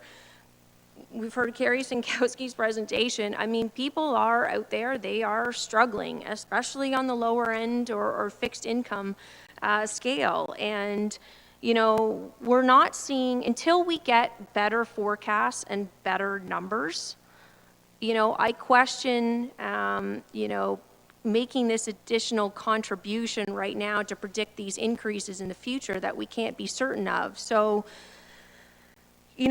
this is where I'm wondering if we don't, it looks like we have some runway between now and 2025, where we can get more clarity as to what infrastructure we're going to need and what infrastructure we're going to need to decommission. And so until we understand those numbers better, because I can't just at the most basic level comprehend well rehabilitation into 2030. I think that this is the time, if we're going to give some relief and not trying to make that glass of water full in a matter of a couple years, I think now is likely the time. So I'm just wondering if there isn't a way that we can further reduce that contribution this year until we get a better idea of what those requirements are going to be moving forward, given that, again, like you said, Mr. Burgess, that low point in the reserves isn't hit until 2025. I'll take the question, and maybe Jason Godby can add out afterwards, and finance staff. I think we went into this, I'll be blunt, I'll speak plainly. This council has been rocked by too many surprises, frankly, with regards to the water system and large budgetary items being sprung on the council, like a surprise $17 million repair type of deal. So staff took, and it's throughout this presentation, we've been very clear, we wanted to take a conservative approach to avoid future surprises by council. So I don't disagree with the mayor. Were we conservative in our estimates? Yes, we are conservative in our estimates because we wanted to change the tone from staff, that we'd rather, as I tell staff sometimes, I'd rather only get beat up once on an issue than twice by underestimating going forward. I do understand the mayor's point that if you are too conservative, you essentially overtax or overcharge for a period of time, and there is a consequence to that. We just wanted to be very transparent, A, that we've been conservative with our estimates, B, we wanted to identify where we believe is the low point for our reserves and the relatively small level of safety net that is there in 2025. But we would encourage council, if they want to make some minor adjustments. I think there is room for minor adjustments, either moving them up or down. It's really a comfort level of this council with how much safety net do they want versus how much more do they want to charge the user for it. And I think that is the decision that's there. Staff presented the most conservative approach and some other approaches. That's there, and this council can decide to which way they want to move the needle. Our only recommendation is we want to be recommending to move the needle that much. We don't think, it's not like you can go from 7 down to 2 or something like that. That's out of the question. I think you have some wiggle room. I think what would happen though too is this council would have to spend more attention next year and the following year, where if we are off on those estimates, you have to be able to pull the trigger then to put an increase in if we're not protecting our downside. Thank you, Jason Burgess, County CAO. I would like to offer an opportunity for General Manager of Public Works, Jason Godby, to weigh in if he did have more information to add. Thank you, Mr. Chair, through you to council. I guess I don't have a whole lot more to add to Mr. Burgess's comments other than just that yes, staff do recognize that we have had to show up with some ugly, big value surprises over the past bit of time here. And this forecast, we don't want to be in a position where we are showing up with basically my hat in hand asking for a pile of money from council and being blindsided by that. From our perspective at this point, once we have, as we move down the line and are further refining the going forward options, some of the idea would be some of those values will be decreasing, some may shift from A to B, some may be removed altogether. But I think from a long-term perspective, we were supportive of the goal of being able to look at that long, broad view and try to get the county's financials into a good trend by providing what we are kind of looking at as the worst case financial scenario for Public Works to be able to do what we need to do with the water and wastewater systems in Norfolk County without having to come back with these unforeseen surprises. Thank you to both of the Jasons. During our discussion just now, I did see Councillor Van Passen had raised his hand and wished to speak. I'd like to cede the floor to him, and then we'll be returning to Mayor Chop. Thank you, Mr. Chairman. I got the book at home with all those same little comments in the red circles around numbers.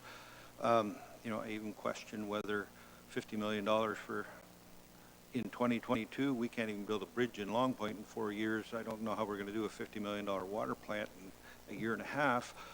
But then I got thinking, this is not so much about the details of where we spend money on wellhead rehabilitation, whether we do an interurban water supply, whether we upgrade it.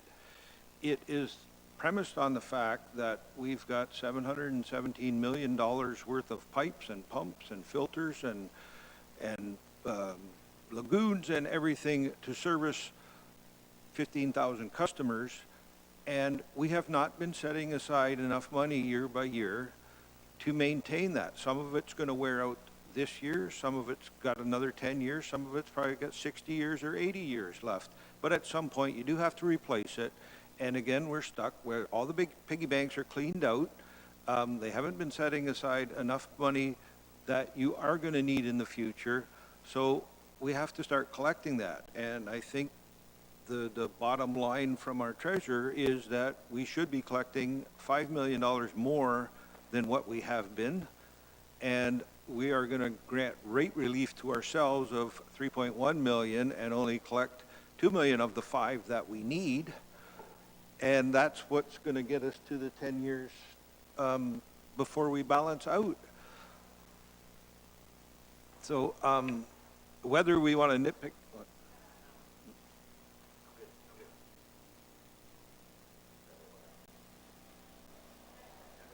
we're going to have a brief recess for 10 minutes here, and then we'll resume. We're going to take a break for 10 minutes, then we'll resume with Councillor Van Passen. If you'd like to collect your thoughts, we'll pick up right where we left off in 10 minutes.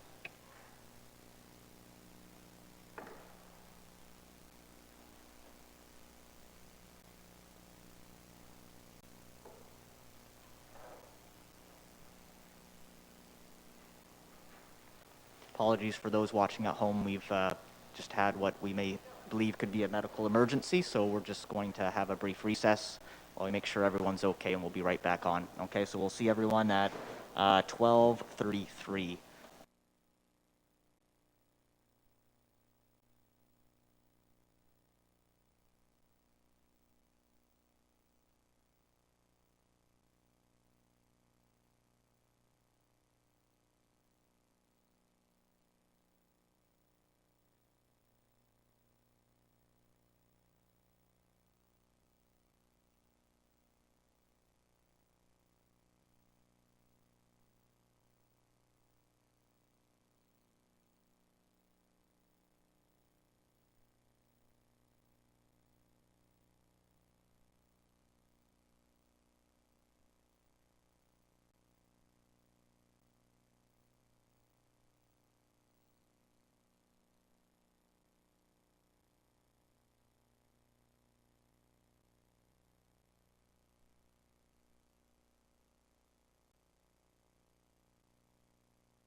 receiving medical attention, and we're going to proceed with the meeting. That was his wishes. So we're just getting back to our chairs here. Sorry for that disruption. Now, Councillor Van Passen was posing a question when our medical emergency commenced. I'm going to cede the floor back to Councillor Van Passen to see if he would like to finish his question, and we do have staff present to answer that question. Yes, thank you, Mr. Chairman. I think it was just about to the point, but that, you know, we look at these budgets, 10-year capital plan, all of those things, and my summary in my mind is that we just have not been putting enough money away previous years to replace things that we know need to be replaced at some point. And it's in that capital plan, it's not as important to say whether we build a new water plant, whether we hook on to an interurban water supply. The money will be spent on upgrades or on new, but it will be spent, and it's a matter of collecting the money to put in the reserve, so whatever day that comes, whether it's in 2022 or 23 or 24, we would have a bit more of the money in the bank rather than having to borrow all of it. And I don't think I'm far off on that sort of assumption. So, you know, we can run through that capital budget and move things around and delete, whether it's wellhead rehabilitation or well decommissioning. But the bigger picture of things, it's the money that needs to go into the reserves to pay for new, to replace what we have, and those kind of things. So, you know, we're $5 million short of what we should be spending or putting away. We're only going to put away 2 of that. You want to reduce that even more, and then we can meet next year with the same problem, and the year after that with the same problem. You know, all the comments that we got from the public, the majority of them were that they don't want to pay so much and they want somebody else to pay for it too. I would say the same thing, but the reality is we've got, you know, $750 million in infrastructure that has to be maintained, and that costs money, and the users are the only ones available to pay for that. So I don't know if we want to spend much time dealing with line by line in the capital budget, so I'll put it back to the mayor to for her finish her comment, please. Thank you, Councillor Van Passen. We'll circle back to Mayor Chop. So just to be clear, I'm not remotely interested in moving line items around in the capital budget. But we have spent money on commissioning the interurban water supply. We've spent money on the consultants, Watson and Associates. And you have to have confidence when you're looking at setting rate increases for the next 10 years in those numbers. Now, I agree, we've replaced a lot of water transmission lines. So, you know, what I think would have been a better way to look at this is we're looking at a forecast and said, okay, you know, if a water transmission line is supposed to last 40 years, 50 years, and they only lasted 20 years, you know, of all the transmission lines that we replaced, how much money were we over in the last year? You know, how much of it was a surprise? And building in some sort of contingency. But you can't just arbitrarily throw in numbers and say we're going to rehabilitate wells, but we're going to use that money for something else. That's my only point with it. I'm not looking to shift line items around, but I think you need to have more confidence. You need to be able to see that in this capital budget forecast, I don't need to ask staff to see whether the interurban water supply is in this capital forecast. I can read and see that it's in the capital forecast, but I can also see that the current system is also in the capital forecast. And you've got to start to look. Now we've got 2 components that are sitting in there side by side. So one of the conversations I've had with Mr. Burgess, and one of the recommendations, although he's not here to speak to it, but you know, we've got a 2% capital levy in there this year. Because we're not going to see the low in the reserves until 2025, we do have a bit more runway to give staff more time to get these numbers a little bit more representative of what the future in the coming years ahead as we look at outlaying millions and millions of dollars. So, you know, my concern is, yes, you know, people are understanding that, hey, we've got this situation we've got 3 towns in critical water positions, we've got to put the money away for it, but we still don't fully know what that looks like. You can't fill the water glass right away. And so in the year of a global pandemic, one of the options that Jason had talked about was reducing that capital levy contribution, which is new, which from the 2% to the 1% this year. And so we can come back next year and hopefully have not 2 scenarios playing out in our capital forecast, just having the 1 forecast. So he really did legitimately say that to me, that we could go to a 1% if we wanted to ease the burden. And you can hold me to that. So Shelley's shaking her head over there. So that would be, the 2 things that I see in, that we should be debating right now. One is reducing that reserve contribution in light of the fact that we do have many residents that are struggling to pay their water bills, that are struggling to put food on the table right now, that don't have jobs and are losing their homes. We're in a global pandemic. And the other portion, although we're never going to agree on, the concentration of septic versus the holding tank, I actually, appreciate a lot of what that deputation had said, and I would support staff coming back and separating out those numbers and revisiting that next year to see whether or not it worked out. And if it didn't work out, if we're still seeing, some things that aren't making sense there and what's arriving at the plants, then we can look at that again next year. But I don't think it would take much for staff to separate out and do a holding tank and a septic number again for this coming year, and that I would support, which is, I'm assuming, what you're hoping to see there as well. So the 2 pieces that I would consider of the adjustments would be reducing that capital contribution down to 1% in light of the pandemic, reevaluating the situation next year. We've got until 2025 for the low point in the reserves, and also separating out our blended rate back into individual holding tank and septic. Thank you, Mayor Chop. Let's have Mr. Wayne respond. I believe I heard at least 2 amendments in there. One was regarding reserve fund contributions for this budget, and also the separation of the the septic and I forget the other name of it now. But sorry, to you, Mr. Wayne. Thank you, Chair. So through the Chair to the Council, I mean, obviously we can go back to Watson, and Peter's still on the line as well.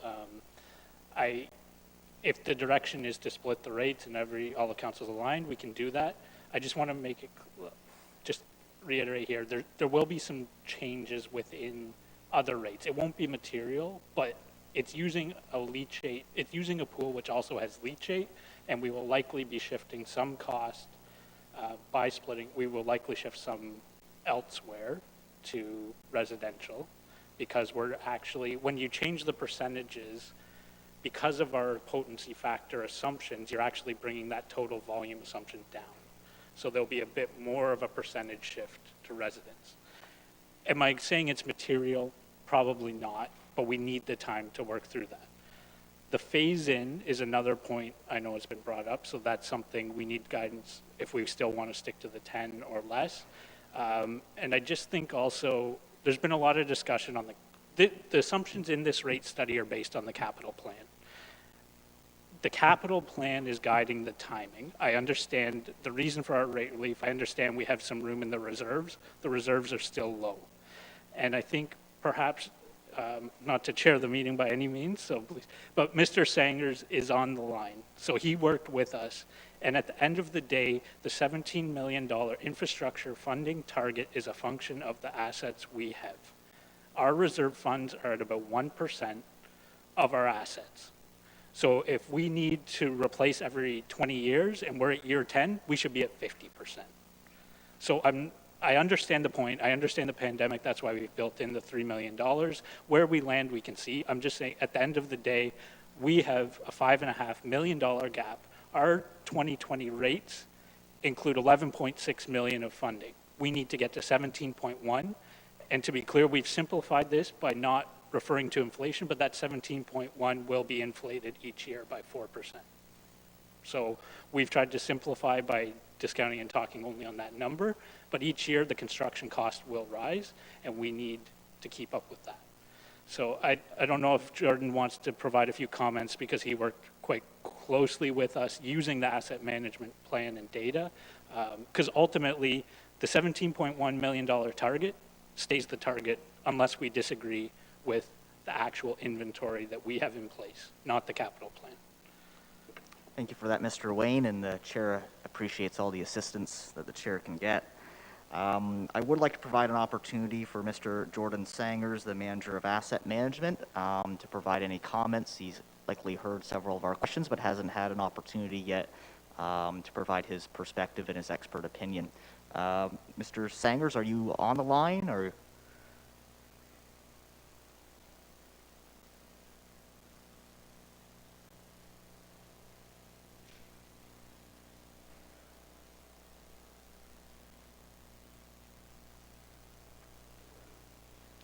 Yep, just working through some technical difficulties. We'll get him on the line in a moment here.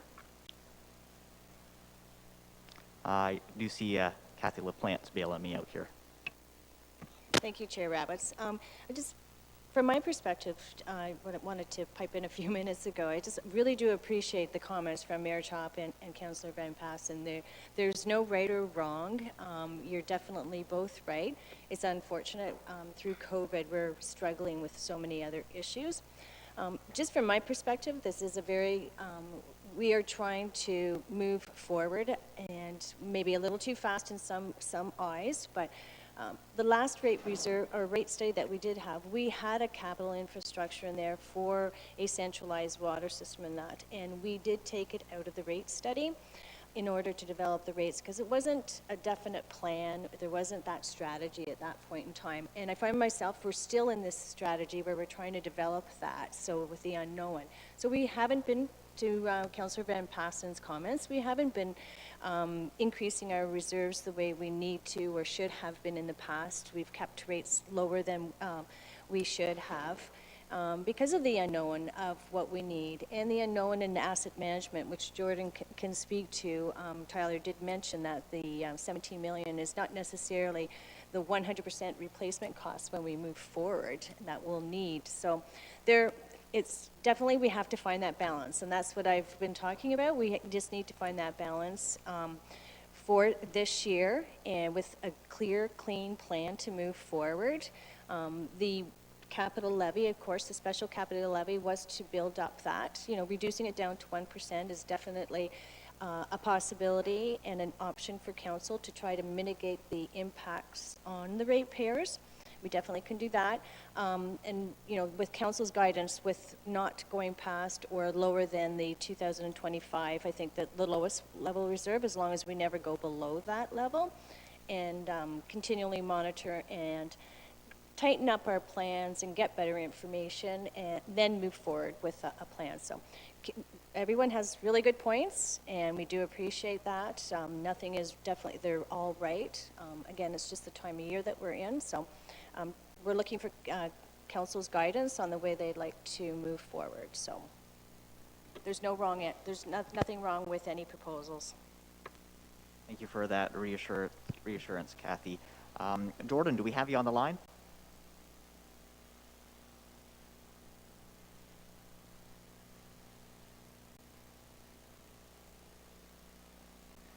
I'm seeing you, but I'm not hearing you.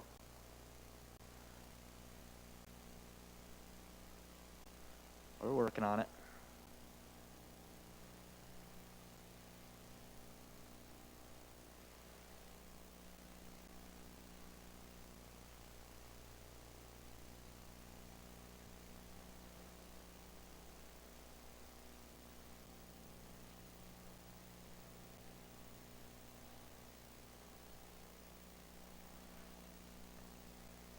I guess an alternative is we could always have you call in.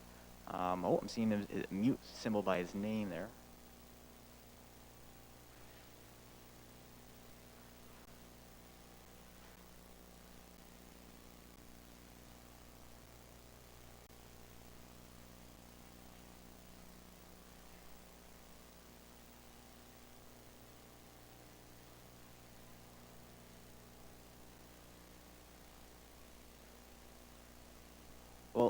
put the floor back over to Mr. Wayne.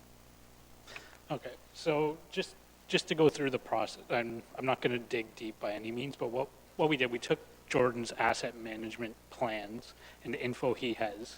We provided them to Watson, and they then set, based on Jordan and his work with Public Works, the useful life. That is how we got to the 363,352. In those numbers, there's infrastructure, as he alluded to, at the capital plan. There are things that we know are there. He's still working on it. We included some placeholders for those. And we built in, when we built the infrastructure, or the interurban water study, so the line from St. Williams, or from Port Dover to St. Williams, we built that in, but for fairness, we also took the Port Rowan plant and all its components offline. So at the end of the day, is there a bit of an increase in infrastructure? Possibly, probably, but at the end of the day, when you spread that over 80 years that a PVC pipe can work, and components in a plant maybe only last 20 years, we're coming to very minimal differences per year. So let's say we're off by $200,000 per year. We don't even close our gap in the life cycle costing principle until 2030.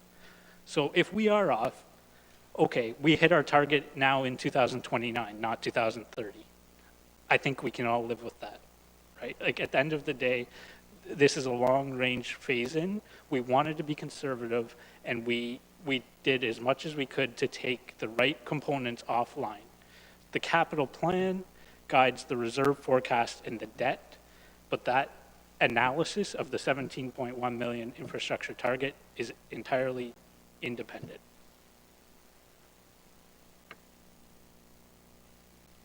All right, well, thank you for that information, and apologize for our technical difficulties with Mr. Sanger. I did see Councillor Van Passen's hand was raised. He'd like to ask a question. Yes, thank you, Mr. Chairman. Just to staff, isn't the province implementing new regulations in the next couple of years that you are required to have a sustainable asset management plan? That's on the books now, but the implementation date's a couple of years down the road. Is that correct? Through the chair to Councillor Van Passen, yes, that's correct. I think phase one is identifying the assets, and then phase two is showing the sustainable plan. So I believe it's about, I think it's 2023 or 24 where it comes in with having the financial sustainability. So first was core assets, then non-core assets, and then a financially sustainable plan. Thank you. Do we have any further questions of staff? Seeing none at this time, Mayor Chop. Just sorry, Tyler, just coming back to your comment with the leachate being included, why would you not be able to separate out those two rates? Or take the blended rate with the volume that's expected and just divide that between the septic and the holding tank? Through the chair to the mayor. So absolutely we can, but there's components within the plant specific to receiving hauled waste, which is leachate, holding tank, septic. So when we adjust the percentages, which we also will need to discuss on, the rate study assumes a 70-30 as we heard before. If we want to go with a 90-10, we're actually now, right, so we're blending. So a septic at 30%, just simple math, times that by 10, it's 300%. Holding at 70% times 2 is 140. We now change those percentages. Our total pool of volume now comes down. So because of the potency, so I have a blended 70-30. It's about, call it 4.4 when you blend it based on our percentages. When we adjust to 90-10, it will come down to about 1.8. So the total volume, like for like, that I am treating hauled waste will come down. Consequently, my wastewater volume coming from residents remains the same. So my residents now need to pick up a slightly greater amount. Now, at the end of the day, we're receiving less than 1%. So we go from 0.9 to 0.8 on hauled waste and 99.1 to 99.2 on residents. It's not huge, but it needs to be captured because otherwise, if we just split the rates and pull it down, we now are not collecting all the revenue. We don't tie back to zero. So I understand the point. It's not, I don't mean to make this more difficult than it is. It's just because of the allocations and the way everything interconnects for fairness and equity, it adds a bit more complexity that to do this on the fly would not be a wise decision. I would say. That's fair enough, but why couldn't you do it the other way? Why can't you take the 11,000 cubic meters times that rate, you know, that's the amount that you're estimating right now that you're going to bring in from that, right? And then split that out 90-10. So the 11,000 meters cubed is, we've assumed 70% holding tank, 30% septic. But if we, so that's, the 11,000 meters cubed is what we're actually charging customers on.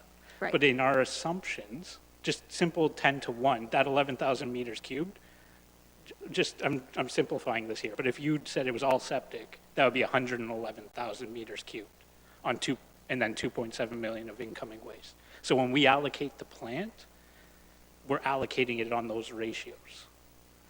So if I change my assumptions on the potency factors and the ratios, I'm changing the amount of allocation I need to give the plant to hauled waste. If we're looking at making this, more equitable for the holding tank users, there has to be a way to split this apart with the holding and septic without it, we can't further impact the residential customers of what they're seeing an increase this year. So there must be a way to take that rate. And although the holding tank, is going to see an increase, that it's not going to see as sizable an increase as you are with the blended rate. Right? Like why, you don't have to impact the residential customer. That could go on to the holding tank charge, which is still going to be significantly less than what we're proposing right now with the blended rate. Through the chair to the, yeah, so I understand your point. We can likely do that. Peter's still on the line, so he could speak. I see he's raising his hand now. But we could do that, but we're deviating a bit from the allocation methodology. So it's not, I don't want to make this bigger than it is because it's not likely material, but we are actually holding that pot on a 70-30 assumption, but setting rates to the customers on a 90-10 or 95-5. Yeah, I'm sorry, I still don't understand that. You have a pot for septic holding, and you have your pot for residential, and because we want to unblend the rate so that the septic are getting charged more and the holding tank are getting charged less, based on the deputation that we heard, that makes sense on the 90-10 ratio. So my point is, the allocation we're giving currently is based on a 70-30. At a macro level, residents to hauled waste, it's based on a 70-30. If we're saying we want to hold the 70-30 macro cost, but now divide this 90-10. I'm just saying there's a minor disconnect. Perhaps Peter wants to. Mr. Simcisco, would you be able to provide further detail to council? Yes, it would be my pleasure. So just to follow up on the question that was posed, we certainly can separate out those two charges in terms of the holding tank waste disposal rates and the septic tank disposal rates. Computationally, that's perfectly feasible. I think Tyler was just suggesting that we'll need to take that away and follow up with that information. It wasn't information, unfortunately, that's readily available right now that we were able to run within this meeting, but it is certainly something that we can follow up with. Thank you for that, and I just wanted to mention to our staff, I am entirely reliant on you to see if another staff member would like to speak, such as the challenge of trying to chair a meeting during a global pandemic. My screen's not working. We've had a few technical challenges, but I couldn't see the hand that was raised earlier. So if you do have a staff member, a member of your team that wants to speak, just make sure you're getting my attention. We'll circle back to Mayor Chop.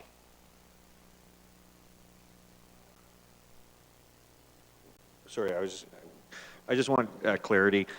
So staff will go back, we'll recalculate. I think just to be clear though, I think the request is that we continue with the assumption of a 90-10 usage between septic and holding tank.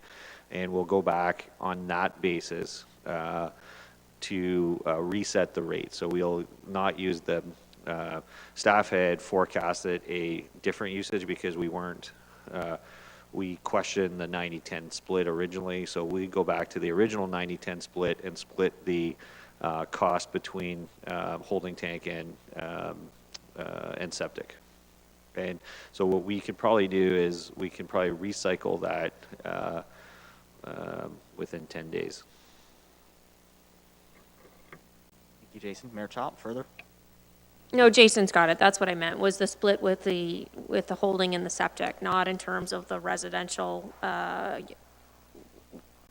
the system versus the holding and septic. So he understands what I mean. Very good, thank you. Are there further questions of staff? Going once, going twice. Did we have any final remarks from our staff members before we move into our deliberation phase? Mr. Wayne? Sorry, not to jump in. I think, so it's clear we reduced to 1%. That's a scenario. We can adjust the holding tank. I guess the only other question, there was discussion of a 2-year phase-in or a 10-year. So I don't mean to jump too soon, but that's something that we'll need clarity on too. Absolutely. We're going to ask for a motion, and of course, staff will have an opportunity to respond before we move forward to vote, because we want to make sure we get it right the first time. So with that, I'm not seeing any further questions from committee or any other points that our staff members would like to make to clarify. So with that, I'd be looking for a motion to approve staff's recommendation as presented, or someone would like to propose an alternative. Mayor Chop.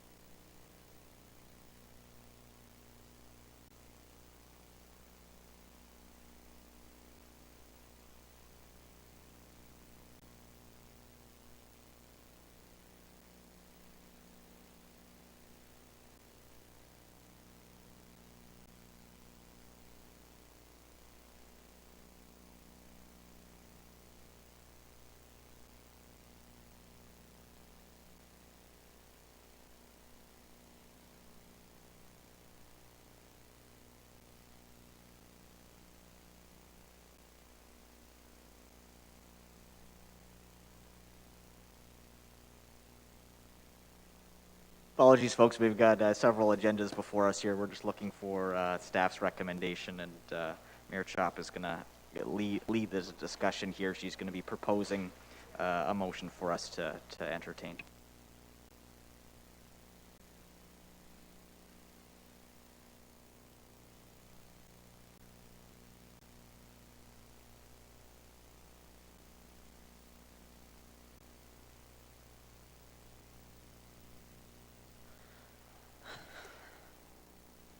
Okay, so I guess well, now reading staff recommendation, I think I'm going to put it back to staff here a little bit on how you want that worded then, if you're going to come back with some new numbers. But basically, I would love to fill the glass of water as quick as possible to ensure financial sustainability here for the county. But I think that in light of the global pandemic, that for some people, that cup of coffee is actually going to matter every month. And so I would, number one, like to reduce the contribution just for this year, not for next year. We'll revisit it. But in light of the fact we've got a little bit of runway as well to that low point in the reserves in 2025 to get those numbers a little more accurate in the forecast as we look to build out this interurban water supply. that we reduce the special capital levy to 1% for this year, and that we separate the holding tank and septic rates for this year, and we revisit it again next year without impacting the residential rate, and that we do the 10-year phase-in. So given that you guys will need to come back with some information before we can pass the rate budget, I don't know exactly how you'd like that worded.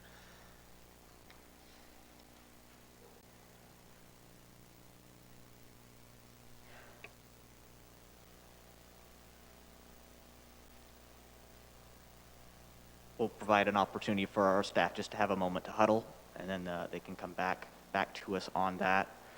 While they're doing so, we could always get a seconder for that motion if we had one. Councillor Huffman. While they're crunching those numbers, we could entertain some discussion if we had some debate on the matter before it's presented back to us. Is there any discussion at this time?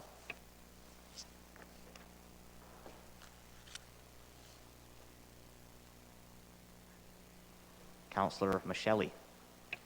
Thank you, Mr. Chair. I just wanted to mention that I do think that the mayor's proposals, as this being an alternative, will actually comply with a lot of the comments and the communications I've had from constituents. Thank you.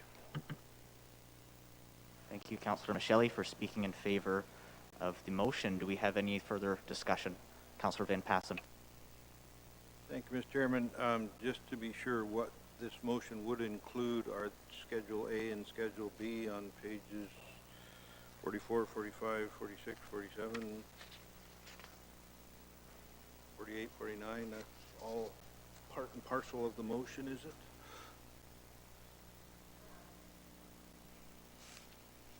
The schedules with all the individual little things, right? Yeah. Yeah.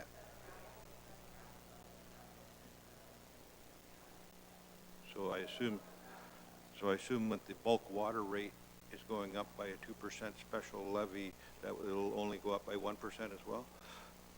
Shelley Darlington is going to answer that question for us, or perhaps the first one we posed when they're going to huddle. Thank you, through Chair Roberts. If we could just have 5 minutes, we're going to have that number for you, but we just need a brief moment to calculate that. So if Budget Committee could give staff 5 minutes, we'll have that number ready and available to you. That sounds good. How about we do 10?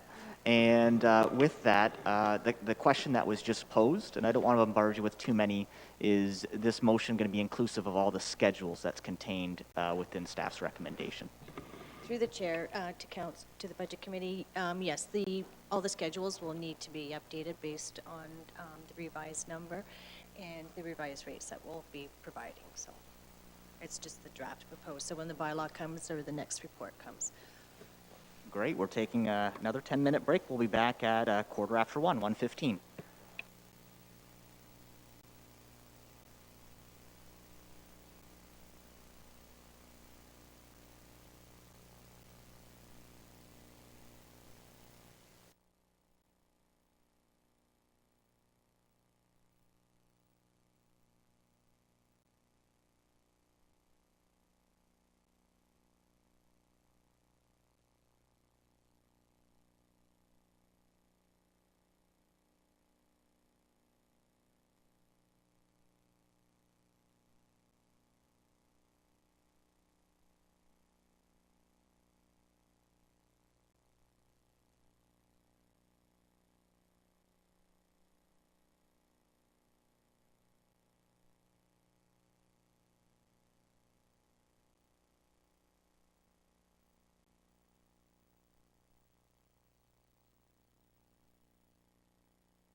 All right, welcome back, everyone. We're just taking our seats.